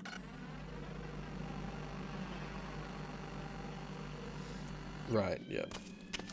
The kind of cavern that fills up with water when it rains a lot, and then you have access to all this water. The kind of aquifers that are completely drained in California.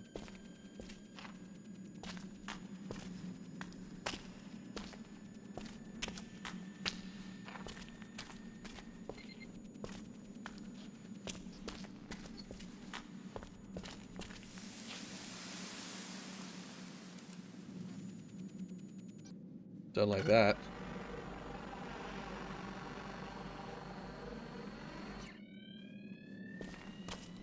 Echoes of the Eye? Right, yes.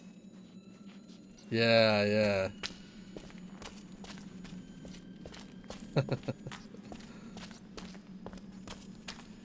Oh, I missed that. I freaking missed that game.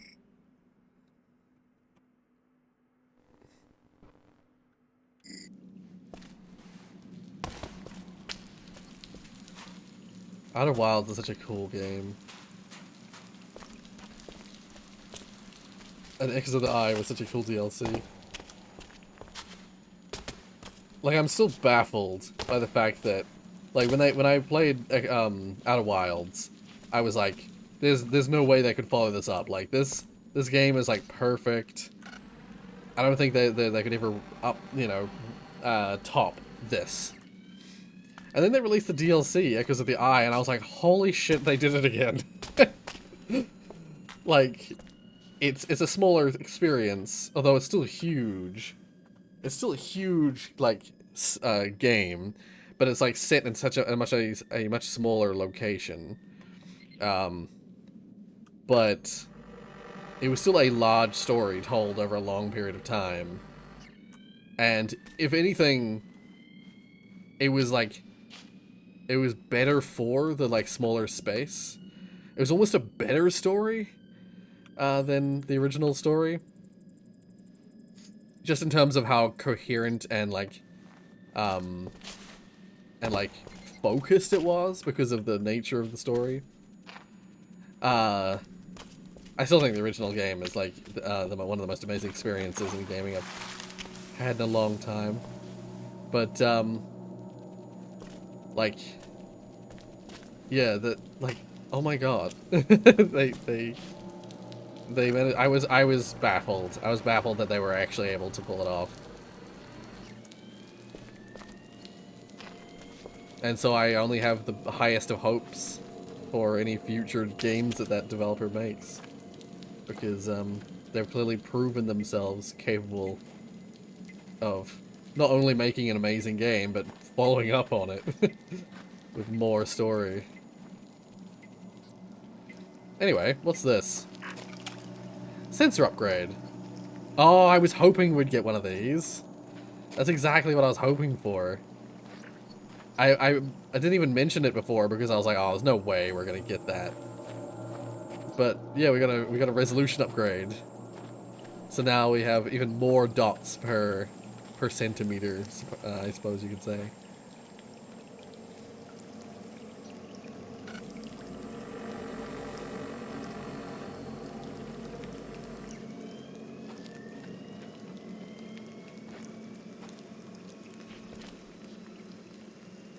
Too bad you can only really play it once. Exactly, yeah.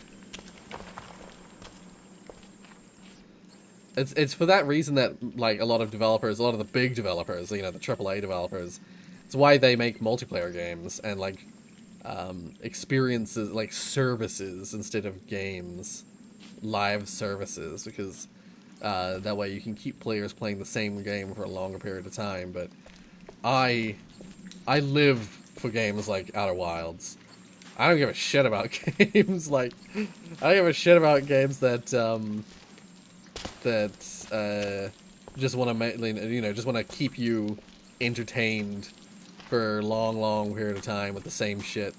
You know, I don't care for your Call of Duties and your I don't know, what's another service game like Fortnite. It's like, yeah, sure, if you like it, that's your prerogative. But like, I live for a great narrative. I live for a story that changes my worldview. Games like Outer Wilds changed the way I look at the world.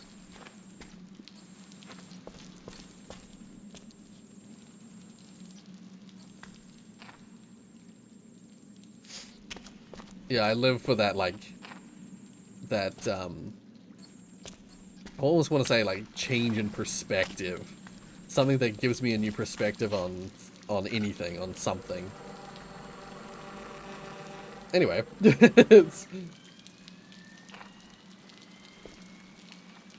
have no idea what watching in full screen. I mean, watching in full screen would help, like, help you see better with the stuff, because it is kind of hard to see a lot of this game.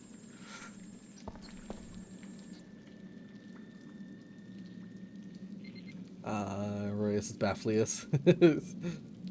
Oh, I meant to bring a banana to the desk, but actually I still have some toast sitting on my desk, cold now, because I haven't eaten it the whole stream.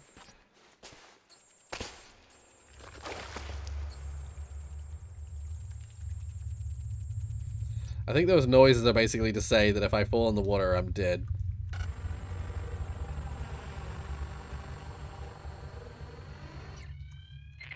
Oopsies.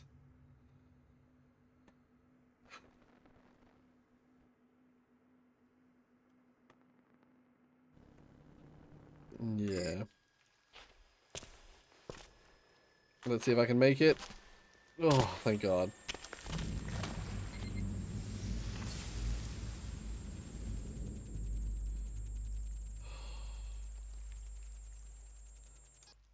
Code mechanic for hiding information in such a way you can't easily stumble in is perfect. Yeah.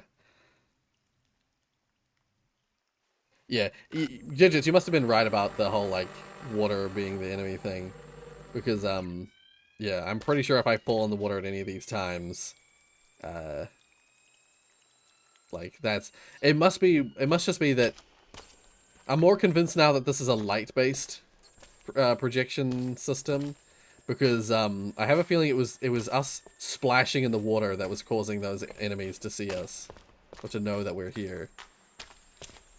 I think it was those enemies are sound-based, just like you hypothesized earlier. It's like, if there is something, which there was, they're going to be sound-based, and it would seem that was the case.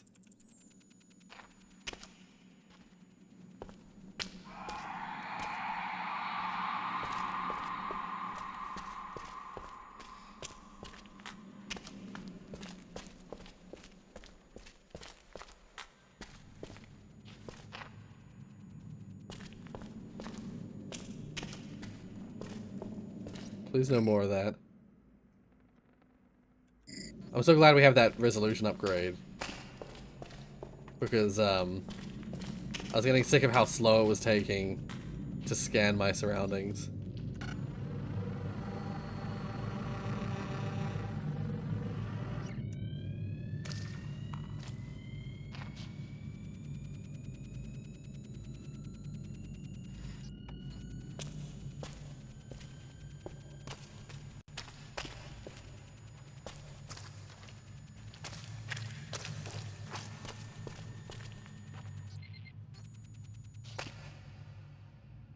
Someone needs to make a Banana Rorius horror game. Yeah, yeah. I love a good contained experience. Yeah, same. I love a good contained experience.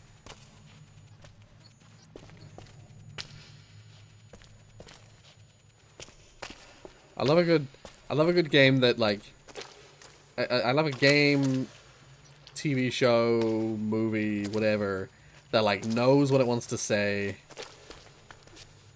like, has the guts to, like, be a thing and then just, like, cease to be. Even if, you know, you desperately want more, like I desperately want more out of Wilds. Like, the fact that it was self-contained, it told everything it wanted to tell. Oh. Oh, that's weird. Why?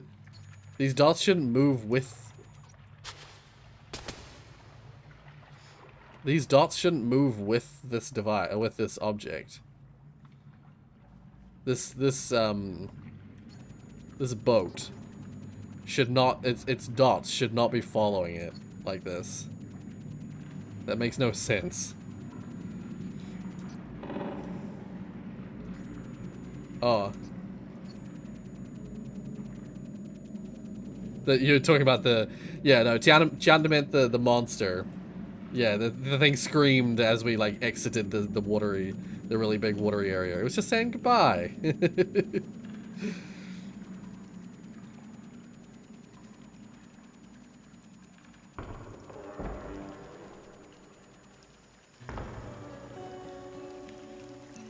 Oh, glowworms. Smother the glowworms. Oh, what the? Our dots fall away from where the glowworms are. Okay, I don't understand the scanner system. I don't understand how the scanner works. Is it actually firing dots out into the world? Like, what is happening?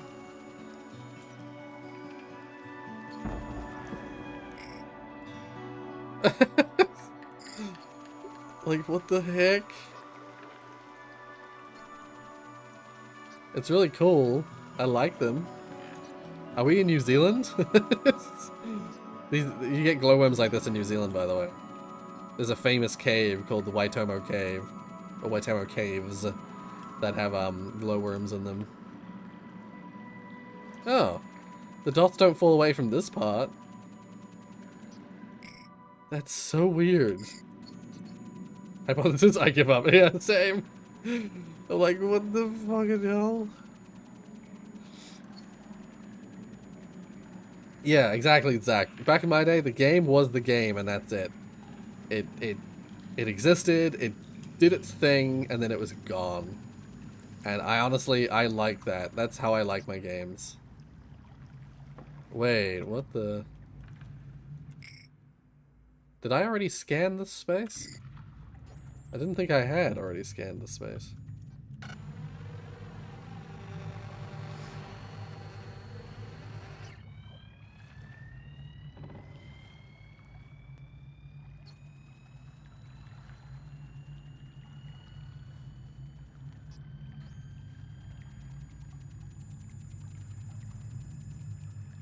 Maybe I had, but just like, maybe I'd managed to scan most of it ahead of time.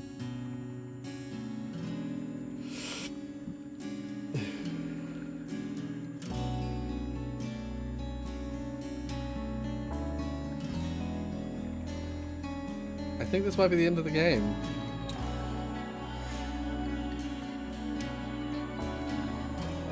This is really peaceful all of a sudden. This is really nice.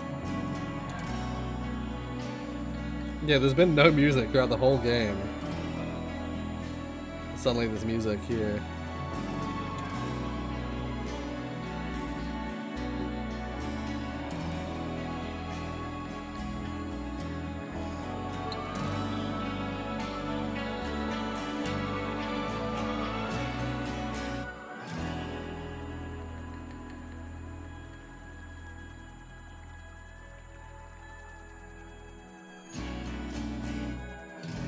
This music almost kind of reminds me a bit of music from like Silent Hill. I think it's just the acoustic guitar, the use of acoustic guitar.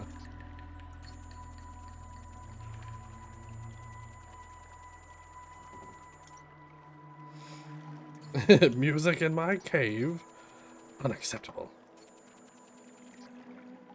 I think that was just a bit of a game, you know, peeking out of the attempt at being, like, realistic, I suppose. With no, like, with only ambient sound. Yeah, because it was just a nice moment with the glowworms. Those are natural sounds of a cave. What, your caves don't play guitar for you? That's how they invented the guitar. They had listened to the caves. They replicated the cave noise with a box.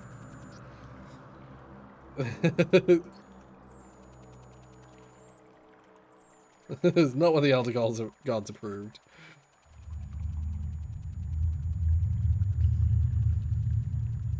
Oh dear. My ears just got filled with like low rumbling. As someone who's used low rumbling to give like a sense of dread, horror, in something I've made, I recognize it anywhere. I used it for that brew the perfect tea.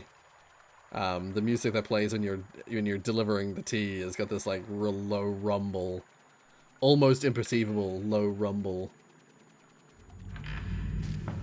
Leon is in Resident Evil, yep.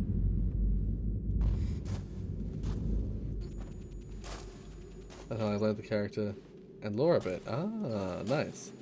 This is silent. Does this mean we're playing as Leon? Oh, Leon, yeah, Leon's Silent Hill, not, sorry, Leon is, Resident Evil, as opposed to Silent Hill. Easy mistake to make, though, because literally, Silent Hill was made in an attempt to be, like, the developer wanted a Resident Evil style game.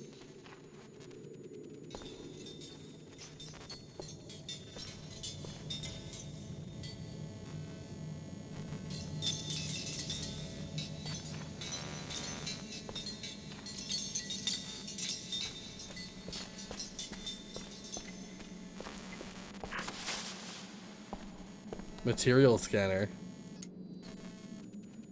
Oh.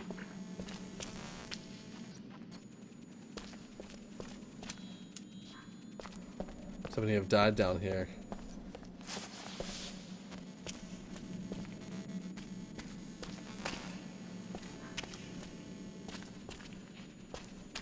When I came from work, they were just as superstitious. They were terrified of this place. Huh. Interesting. All those that lost their lives to negligence, are they trapped down here too? Oh, yeah.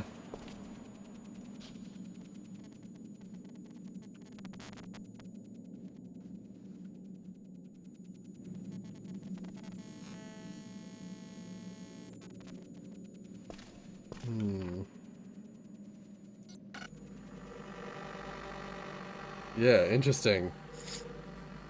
I suppose the idea would be, for a material scanner, in my mind, what I would expect, like the way that would work, is it's like how strong or clear the reflection is. Like you could only determine material like, so this is metal, you know, this is a real metal surface, so you get a really clear reflection, like a really clear, obvious reflection. Whereas these rough surfaces, you know, you get a muddier reflection. And that's the only way I can imagine that would work. It's entirely not a material scanner. Entirely, yeah. See, now it's now my logic is breaking down. Because now it's scanning wood. It's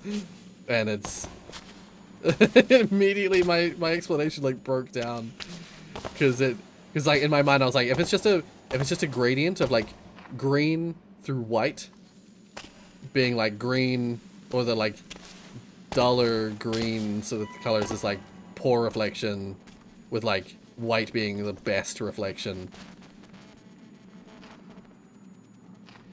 Then it made sense in my mind, but...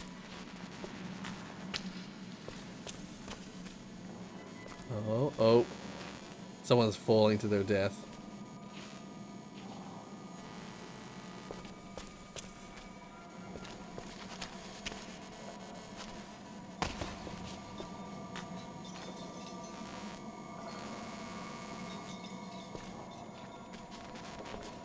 Well then.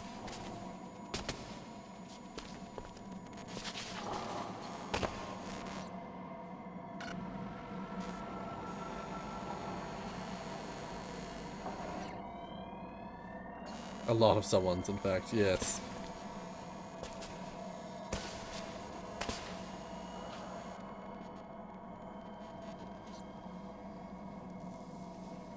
You'll not understand this game, you shall not. You shall just not, yeah.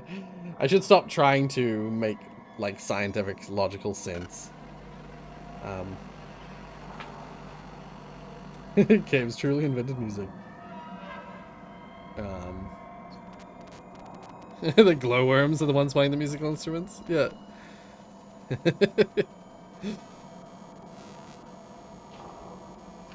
Okay, well. I need to get up there at some point. I don't think I was supposed to climb up here, but I just managed to do it, so... Oh. Don't do that.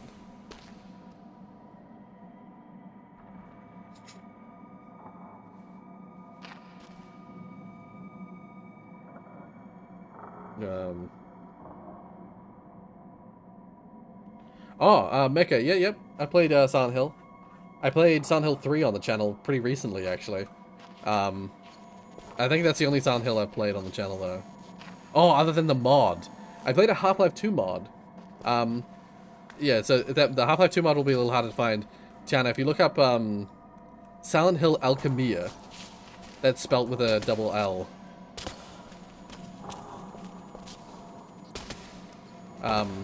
There's a playlist. There should be a playlist from back when I had long hair. Chris, our good friend Chris, actually asked me to play it. It's a Half-Life 2 mod, but it's Oh, you got that one? Oh, cool, nice. Yeah. It's a mod for Half-Life 2, but yeah, clearly this fell. This broken fell. Oh. It's a corpse lying on the ground there. Yeah, Chris asked me to play it, but way back in the day, and I gave it a try, and it was really effective as a Silent Hill game, but it doesn't have any like lore significance because it's a fan game. But yeah, I played Silent Hill 3 recently, and I was literally one of the games that I thought of playing today was Silent Hill 4, although I think I'm still too afraid to play it, honestly. Silent Hill 4, while a really cool game, the main, like, enemies of that game, the, like, main thing that is the enemies in that game, they are, let's just say, I struggle with them. They're basically these, like, ghost enemies, and when you're near them, you drain health slowly. You slowly lose health just by being near them. And that made little Rory, when he first tried to play that game, that made him fucking not wet his pants. Not literally wet his pants, but I literally not rage quit. I fear quit Silent Hill 4 the first time I played it.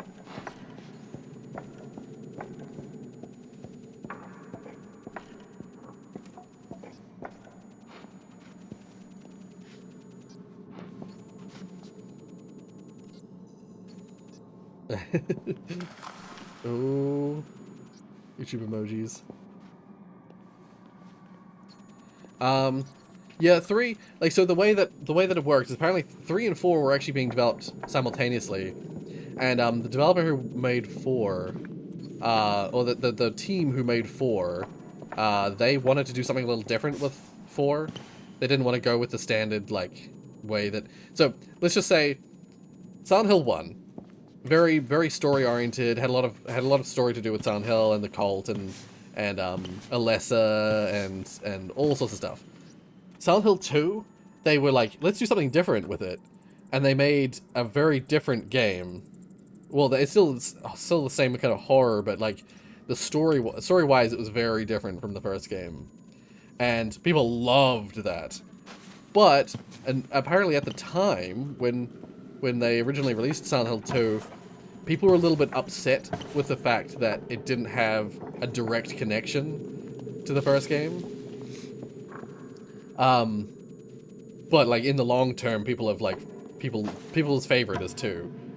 So it's a little bit like it's one of those things where it's like it's short-sighted. They reacted to fan reactions at the time, hearing that people like were a little bit upset that it didn't have much to do with the first game, story-wise.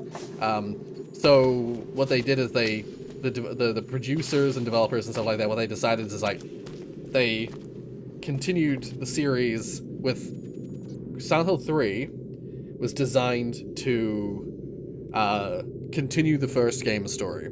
So they wanted to go back to the original story and follow through with more story relating directly to the characters of the first game. So that's why 3 does feel like it sort of wraps things up, because it kind of does. It was intended to. It was intended to continue that story. But with Silent Hill 4, I guess another part of the team was like, no, we don't want to we want to keep that idea of 2 and do something a little different with it each time we make a new Silent Hill game. And so 4 was something very different again, and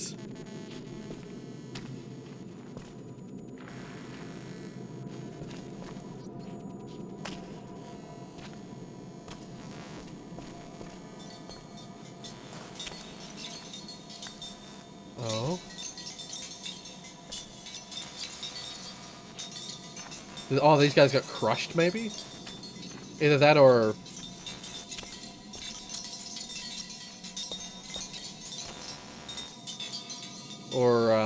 one of them, it almost looked like he murdered the other one. Anyway. Yeah, so with Silent Hill 4, what they did is they made a very different story. So they told the story of a character, of a person from Silent Hill, who was related to the cult of the first and third games, but wasn't directly related to Alessa or any of that sort of thing. Essentially, without trying to be too spoilery, Silent Hill 4 essentially tells the story of one of the orphans from the House of the House of Wishes? House of Hope?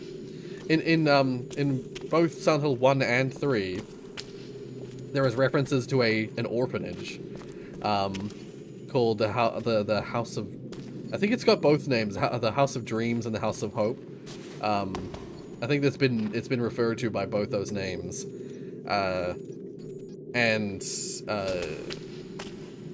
It was supposed to be an orphanage. People just thought it was like an orphanage for kids, but as it turns out, it was actually part of the cult. It was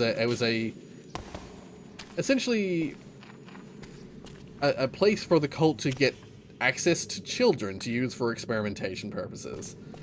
So, yeah, the cult used the kids in that orphanage for awful rituals and stuff like that. And yeah, the Silent Hill 4 tells the story of a let's just say your character is actually kind of somewhat unrelated, a bit like Resident Evil 1, where in Resident Evil 1, Harry Mason isn't directly linked with the cult or Silent Hill or anything like that. He's an outsider in Silent Hill. In Silent Hill 4, you play another outsider character who happens to fall into someone else's story. And essentially in Silent Hill 4, you're uncovering the story of a character who was essentially tormented as a child by the cult.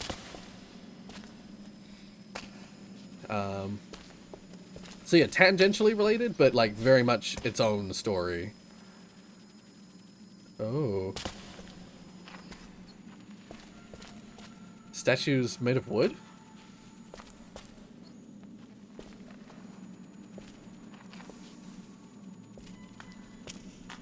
What's this blue material?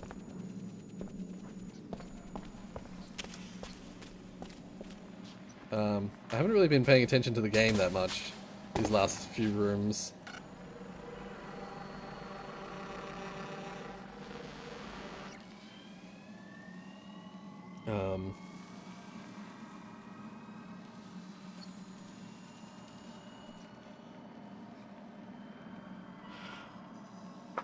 Keep talking, nobody explodes, stream win.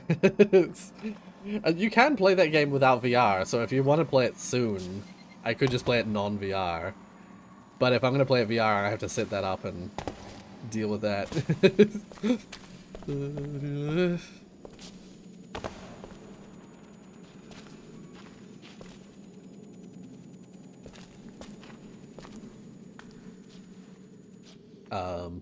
Wait, I'm going to catch up with the chat. I'll watch you later. Oh, cool. Yeah. Feels like it's becoming more of a cave now. Yeah, it's definitely, we're in like a miner's cave now. We're in like a mining section of the cave. Oh god.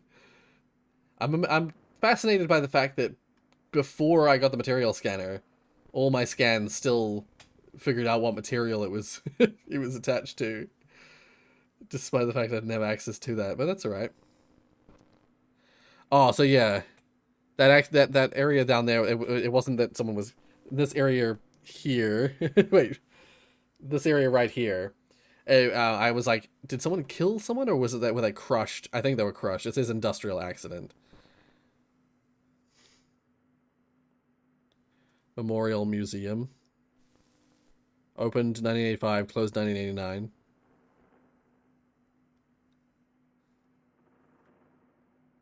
How do I get up there? Or was I already up there? I don't know.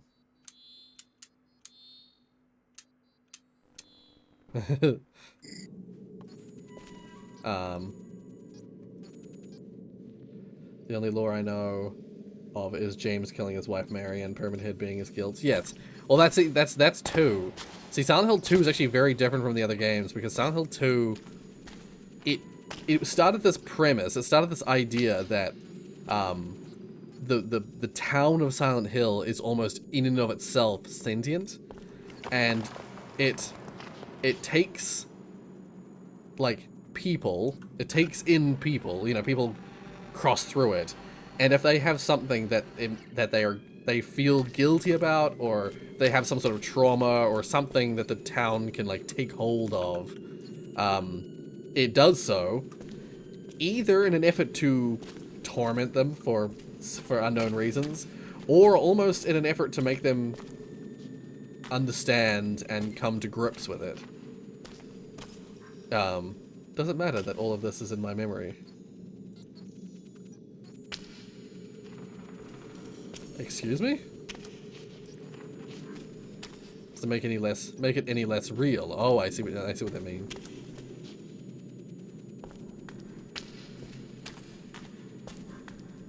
I was there. I was the first.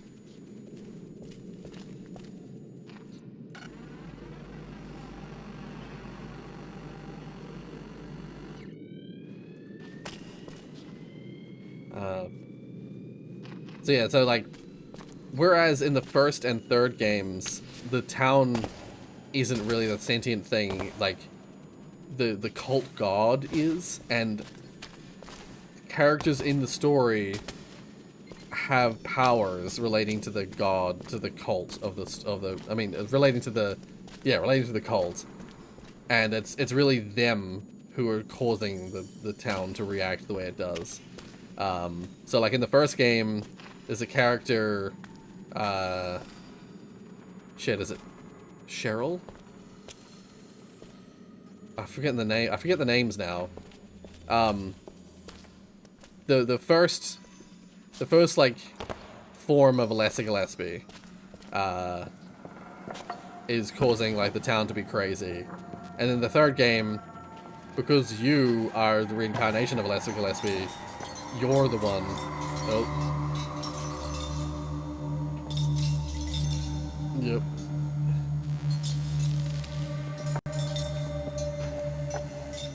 Oh god. Yep. Scary. Because yeah, because you're the reincarnation of Alessia Gillespie, you have like some of her powers, but you don't have control over them. So they're like, oh, and the god that you're going to birth in that game. Oh, a plaque. The god that you're going to birth is the thing that is causing the weirdness.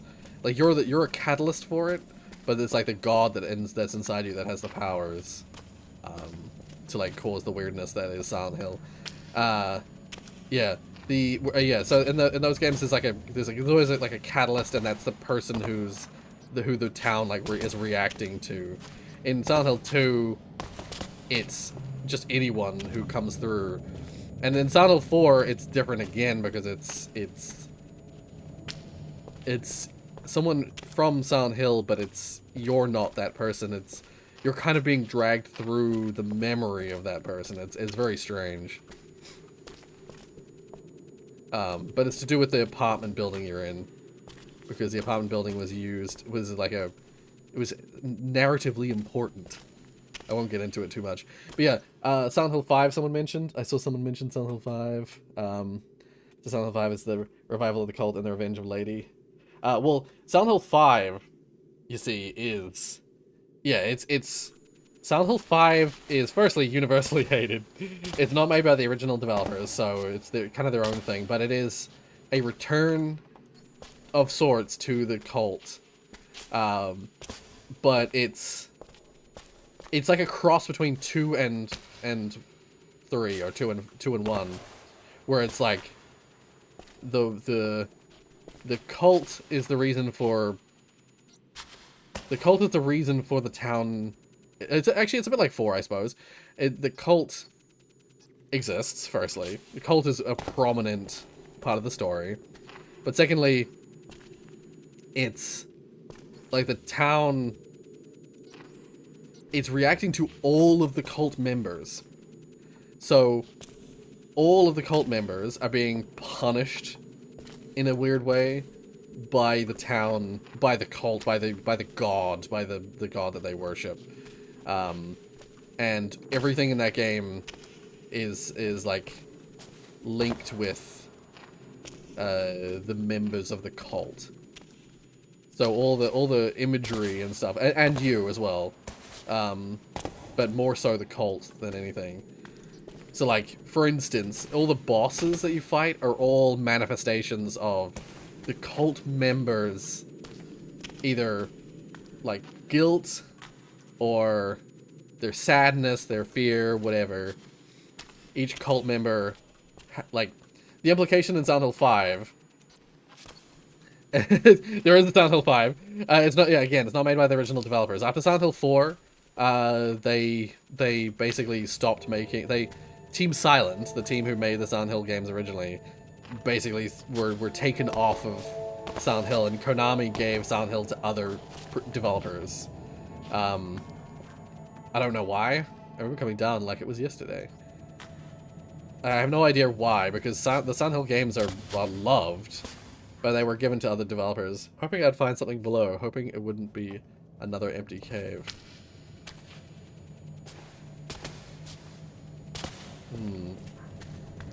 I just wish I'd been better prepared. Prepared for what?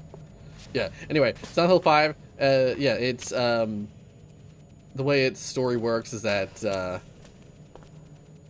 don't know if it's a spoiler. It's not a good game, so I wouldn't recommend playing it. It's, essentially all the families of the cult, all the families who worship the cult, or worship the god, the weird god that they worship, in order to appease the god and keep themselves safe, I suppose, they have to sacrifice. This is something that was not in the original games, but in Silent Hill 5, it's implied that all of the main families of the cult, there's about like 6 or 7 families, like with specific surnames, They all have to... I'm assuming I have to somehow open this up. They all have to, as part of, like, appeasing the god, they have to sacrifice a child to the god. One of their children.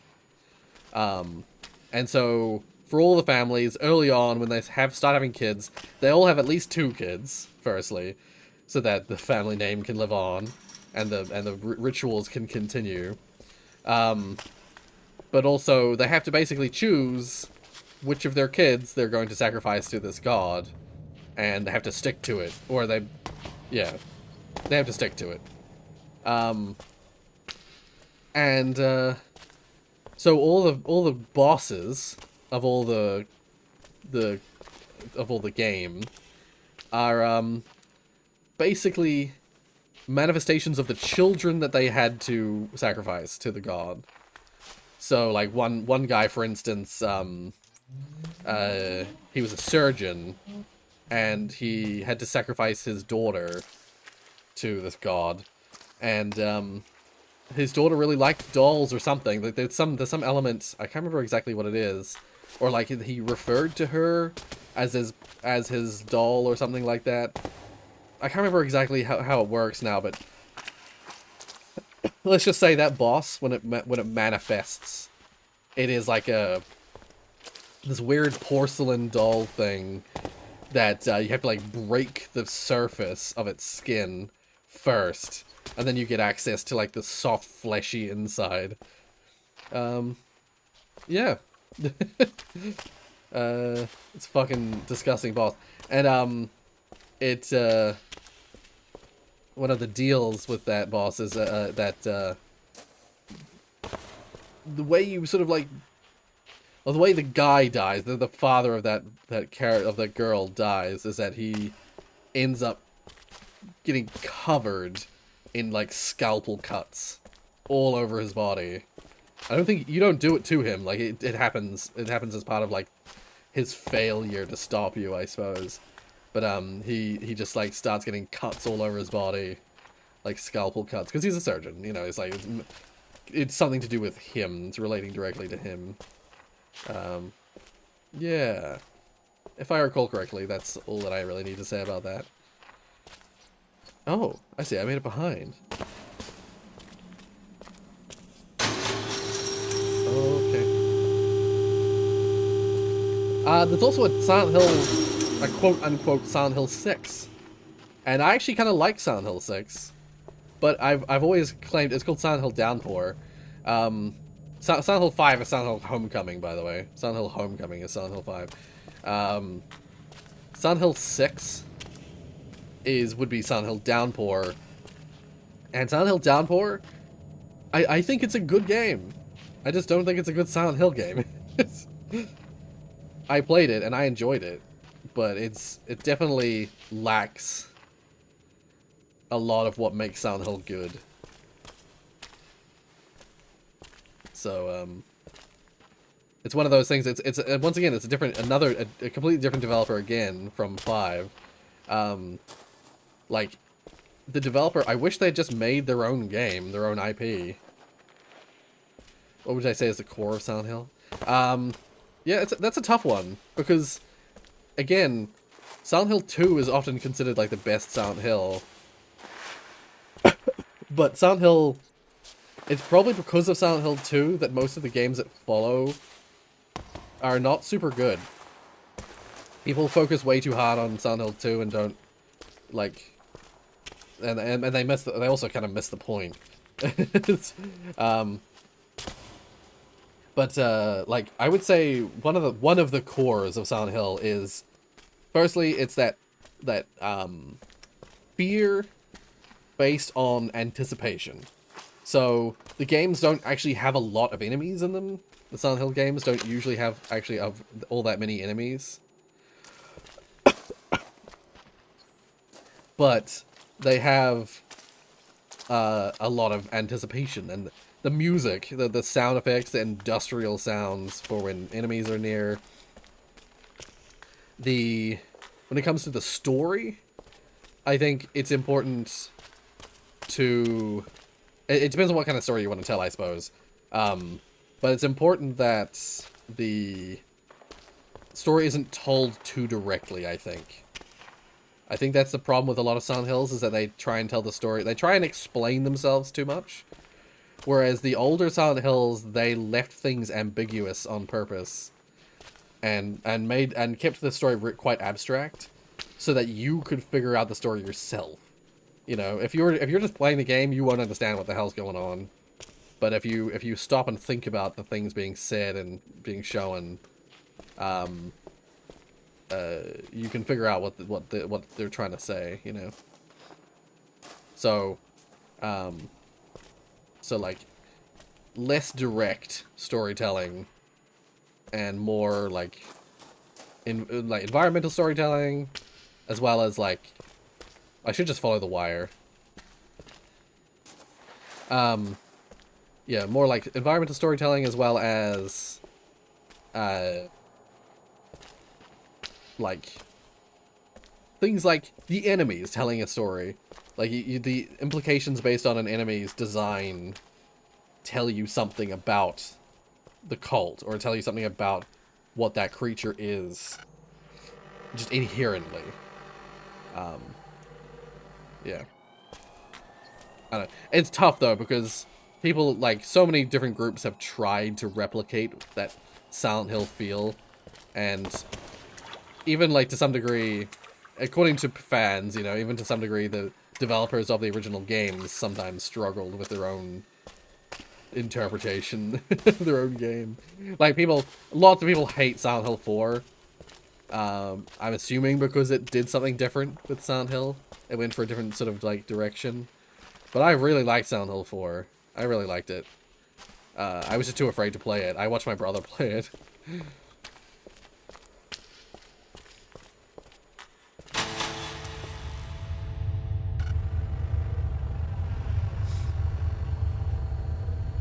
Oh, is bitrate dying, is it?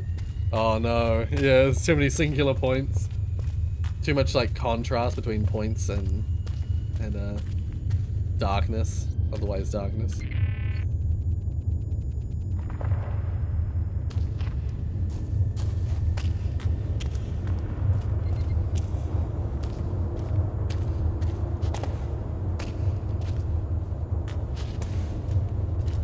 Yeah.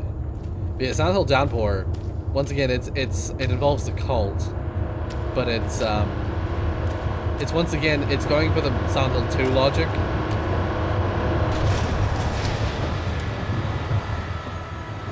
It went for more of the Silent Hill 2 logic, where it's like, the town is kind of punishing you for what you've done in your life. Are we actually escaping? Tell us about Silent Hill 7.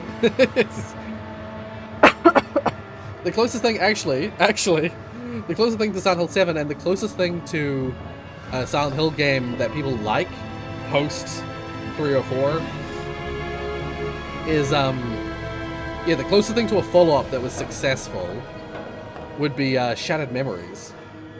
Silent Hill Shattered Memories. Basically, a retelling, a kind of retelling of,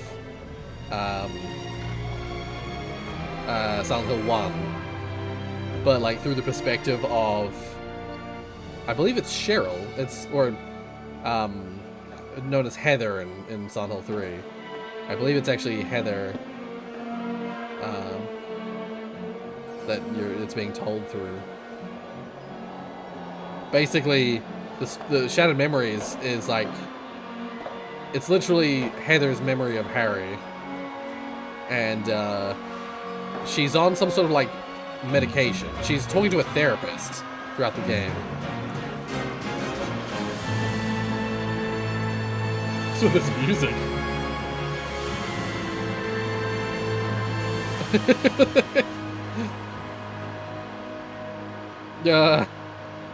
Throughout Shattered Memories, you're talking to a therapist about your father and about your experiences, your life. And when you're in the therapist's office, it's all just like first person. You're talking to the therapist, and you're doing these little therapy tasks How many times do I have to relive this? I had a feeling that we're in a loop. We're in some sort of loop.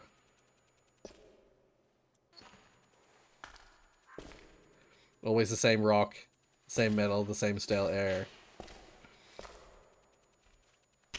Yeah, no doubt we were a scientist scanning this area and the guilt. And we somehow died down here. And now, as I was saying, yeah, as I was saying, like the souls of the dead have to relive this, the moments of their death, endlessly.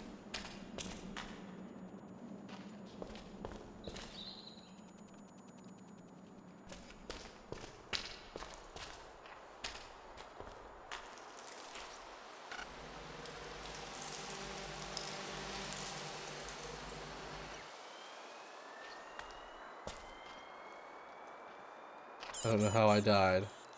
Are we out? Oh shit. I think we're out of the cave. We're in like a forest. And that's the stars in the sky.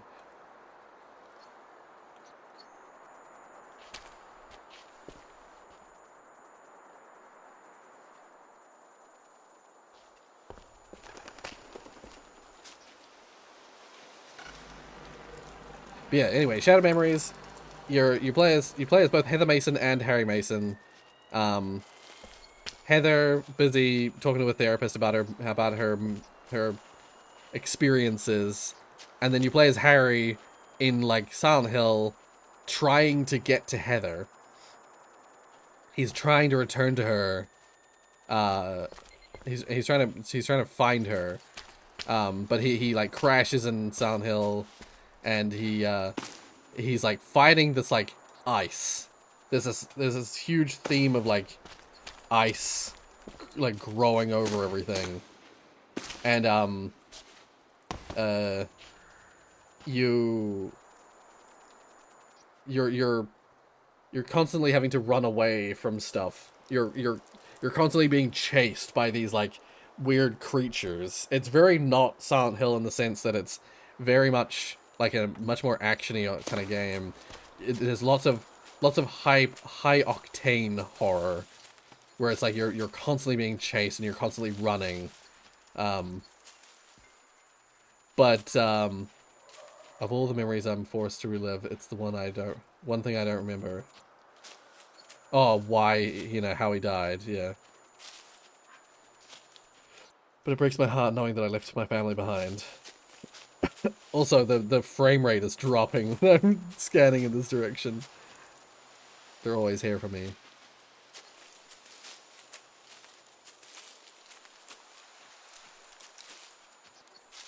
And what it basically pans out to be, and oh, that looks like my family.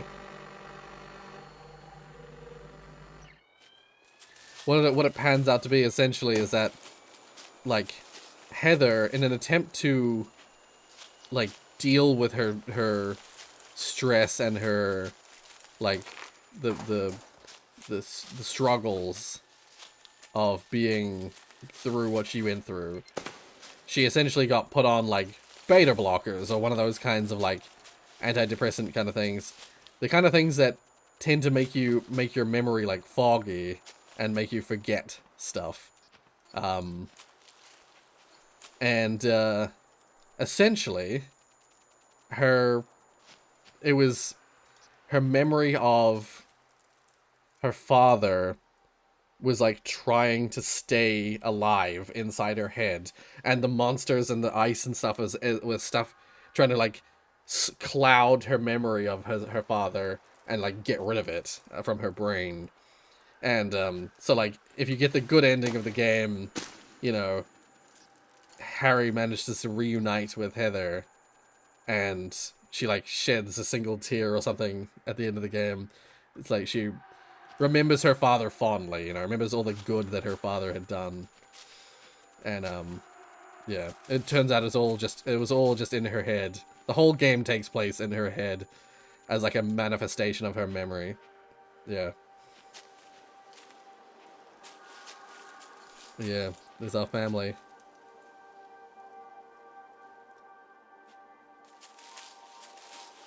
Oh no.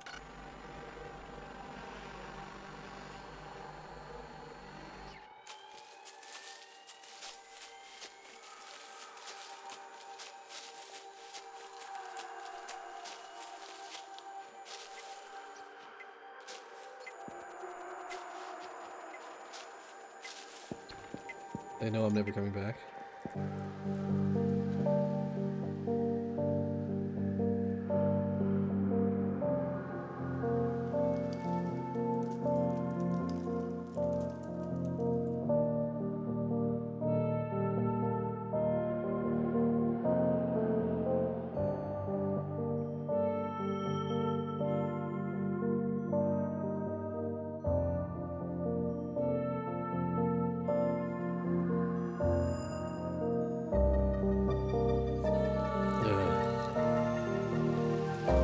I don't know why there's a dot above me here, but it's gonna take us through the whole map again, isn't it? So yeah, we made our way all the way back through the cave, like to where our family are. I'm assuming our family are mourning our death.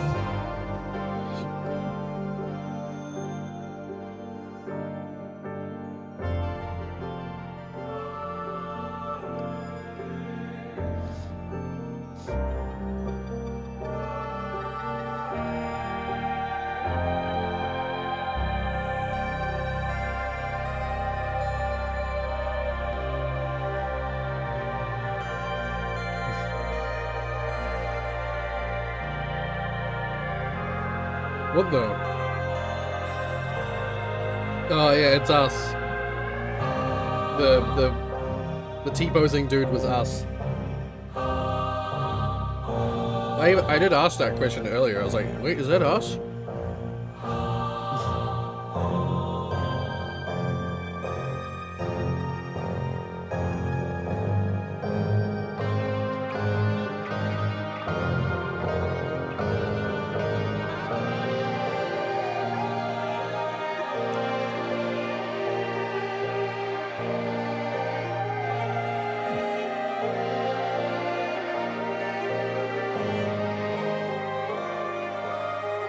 Wait, did we? Is the implication we found the cult? They grabbed us and they threw us off the cliff?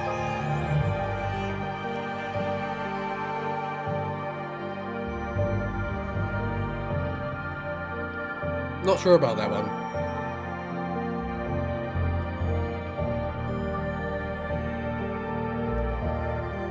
I don't know if if that is the implication. Because we have a tent down here.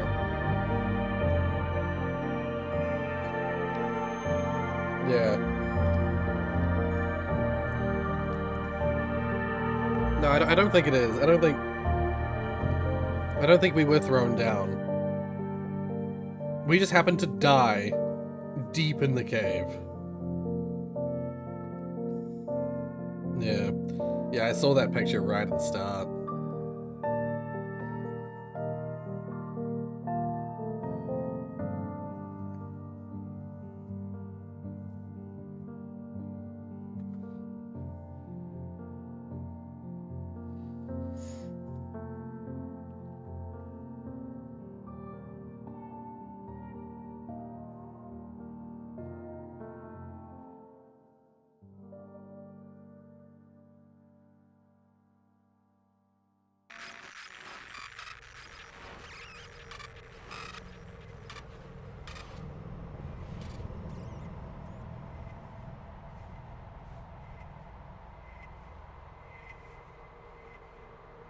Whoa.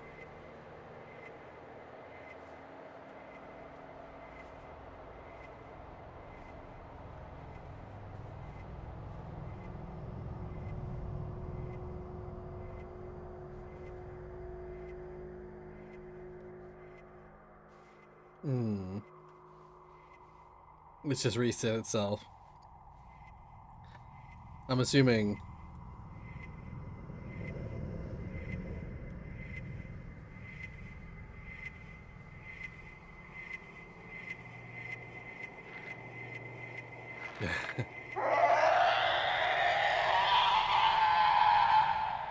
That was me. Oh, that's upsetting.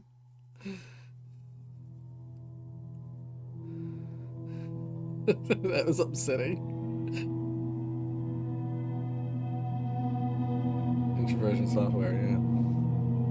Well, you're eating grilled cheese for a minute there. No, it's jam on toast. Strawberry jam on toast. Yeah. I might have, but I don't know, honestly. I died in my tent. Like, what killed me? I don't know. Yeah, I had two of them, yeah. They've been sitting in front of me this whole time.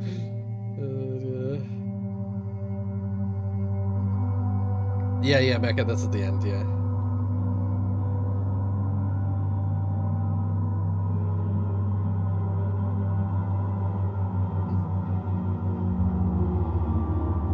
Or wait, you killed the memory of yourself? The memory of you.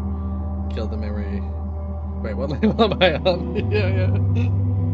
I think, like, it's mentioned that, like, the character doesn't know how they died. But the fact that there's a tent all the way down in the cave says to me that what happened is this guy, he's a scientist of some sort, a researcher. He was studying the cult that has this cave. This cave has like a cult in it, or did have a cult in it. There was cult stuff down here. He'd been searching for it for years and years and years and years, and he went the opposite way down. He was started from the top, went down the mine shaft, went through the mining area, through to where the witch stuff was happening.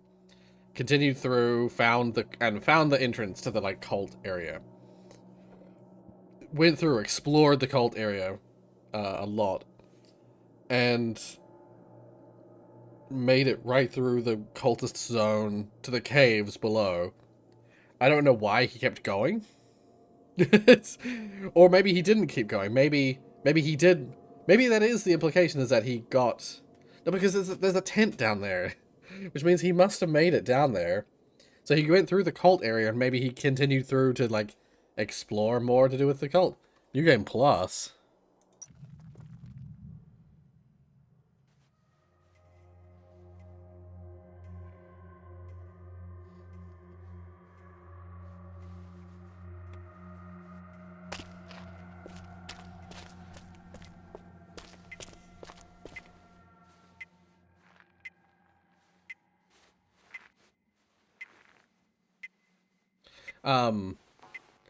He made it all the way down to this, like, lower section of the cave.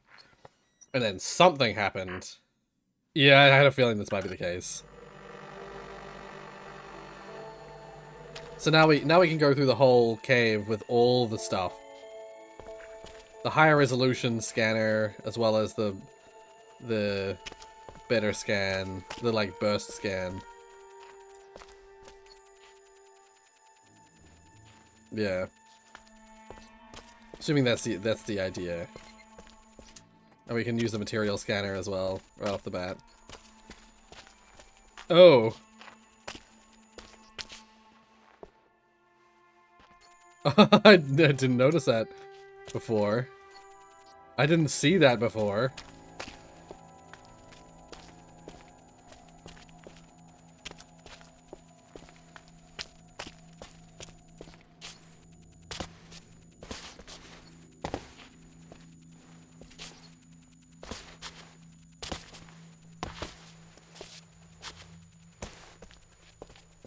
Trying to see if there's anything in the back there. So yeah, there's his corpse. That's me. Yeah. You can see it a lot better with the material scanner. But like, what killed me? I don't know. I thought maybe I fell somehow. But,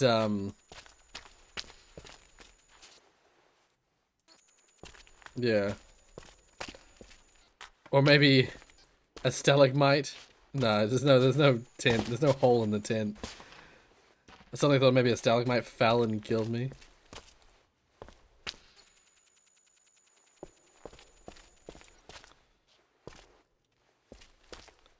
Hmm.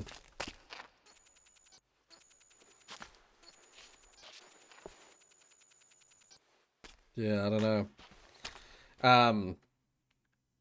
Yeah. Somehow we got all the way down here and then we died. We died down here, and because of the curse of this cave, we're forced to relive our final days over and over again. But we start where we died, so we traverse all our way up to the top, and there our family waits. Or, you know, family is mourning our death. Mourning our not coming back, you know. They don't necessarily know that I've died, but they know that I haven't returned. And so, yeah.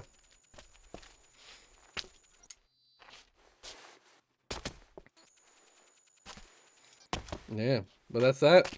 I'm not gonna play through a whole nother round. It could just be a spooky spirit, but I have a feeling that's us. I have a feeling that's our dead body. It would make a lot of sense, considering if we died here.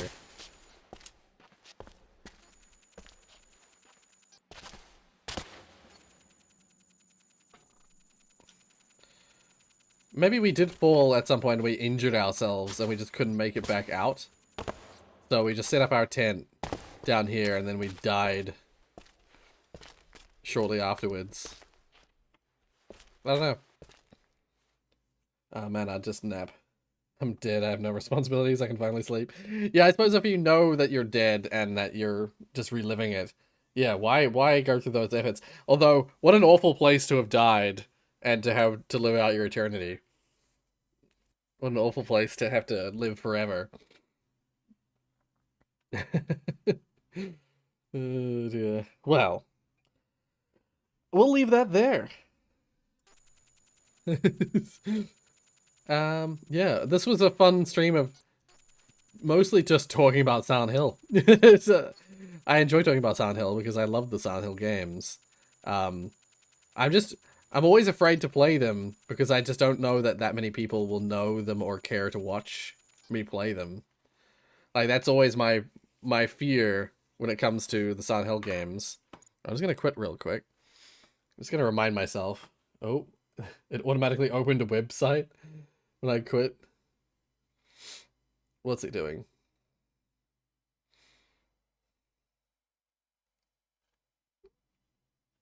Sense the darkness. Yeah, why did it open the Scanner Sombre website? It's like, it's opened the website as if it's to, like, advertise itself. But it's like, I already own the game. It's, wait, let's have a look. Silent. Do I not have them on, oh, do I not have them on Steam? Actually, can you get any of the Silent Hill games on Steam?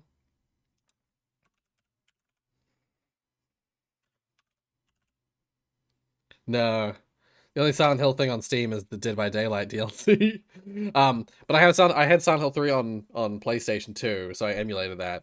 And I have Silent Hill 4 I have Silent Hill 2, 3, and 4 all on PS2. And you can get Silent Hill 4 on good old games on GOG. Silent Hill. Oh, I was about to say, wait, 1, 2, and 3 on Good Old Games, but no, that's just a wish list thing. People have been saying to Good Old Games that they want to get the previous Silent Hill games, pardon me, on GOG as well, but they just never have. For some reason, Silent Hill 4 is the only one. But, yeah. I could actually just buy Silent Hill 4 on PC and play it on the channel. But again, I'm always afraid that people aren't interested in it. Silent Hill on DVD is clearly the best use of the IP ever. Well, that's the thing, is that Konami It's just they just whore out Silent Hill to anything these days. They have like they're I say whore out. They their worst use of Silent Hill is on a fucking gambling machine because Konami doesn't think that games are the future anymore. They think that gambling machines and phone games are the future. Still highly suggest Cult of the Lamb, by the way. Yes, yes, I saw it. I have it on my wish list now. Yeah. Um, that's the only like it was really rude because the Konami like teased a while back that there was like a new Silent Hill thing coming out and people got so excited because it was a Konami in-house developed thing, not like a third party studio that they've just like licensed it to. There was an in-house Konami Silent Hill thing being made and like people lost their shit for a bit until it was revealed that it was just a fucking gambling machine. A Japanese gambling machine with Silent Hill characters in it with like frustratingly like high res animations. Like they'd remodeled every all the characters in like high definition and re-rendered cutscenes from the games from like Silent Hill 2 or something, but it was just in this like gambling machine and nothing else. Um, and what a quick and fast way to kill your entire fan base. Oh yeah, like Konami has fucked their entire fan base because they don't make games anymore. They've decided after like after Metal Gear Solid 5 and Kojima like left Konami. Kojima was like the last person Konami at Konami who was like, we should be making games, proper games. Uh, he wanted to make his Metal Gear Solid games, and Konami was shifting to a new model, and that's why there was so much tension between him and the studio, and that's why PT, the Silent Hills demo thing that they were making, um, PT is full of well, it's not directly implied, not directly referenced, but it is implied heavily that PT is I want to say a love letter, but what I really mean is it's a message, a signal. It's got lots of references that you could interpret as being like Kojima fighting Konami to keep making games, um, to allow him the freedom to keep making games, but they like just refused. Yeah. So now they make gambling machines and phone games, because they suck, because they're terrible, and they can't see the value in. All I can see is the money. They can't see the value in art, in the artistry of it, which is really sad. Oh, oh, these flies keep hanging around your monitor. Oh, damn, yeah, probably because the. I was gonna say because of the warmth, but actually, it's warm over there at the moment, isn't it? So I was playing Dauntless, but I was reading chat, and yeah, DVD and Silent Hill is amazing. Anyway, yeah. Um, thank you guys so much for joining me. Scanner Sombre was like that middle bit with the friggin' monsters screaming was scary as hell. But otherwise, it was a neat, fun experience, and I hope you guys enjoyed. Well, yeah, we'll return with something completely different in the coming days. But until then, I hope you all have wonderful nights, have wonderful days, and yeah, I'll see you soon. I'll see you soon. Bye, guys. Have good sleeps and good eats and good days. Thank you, Digits. Appreciate it. But yeah. Bye, guys. Bye.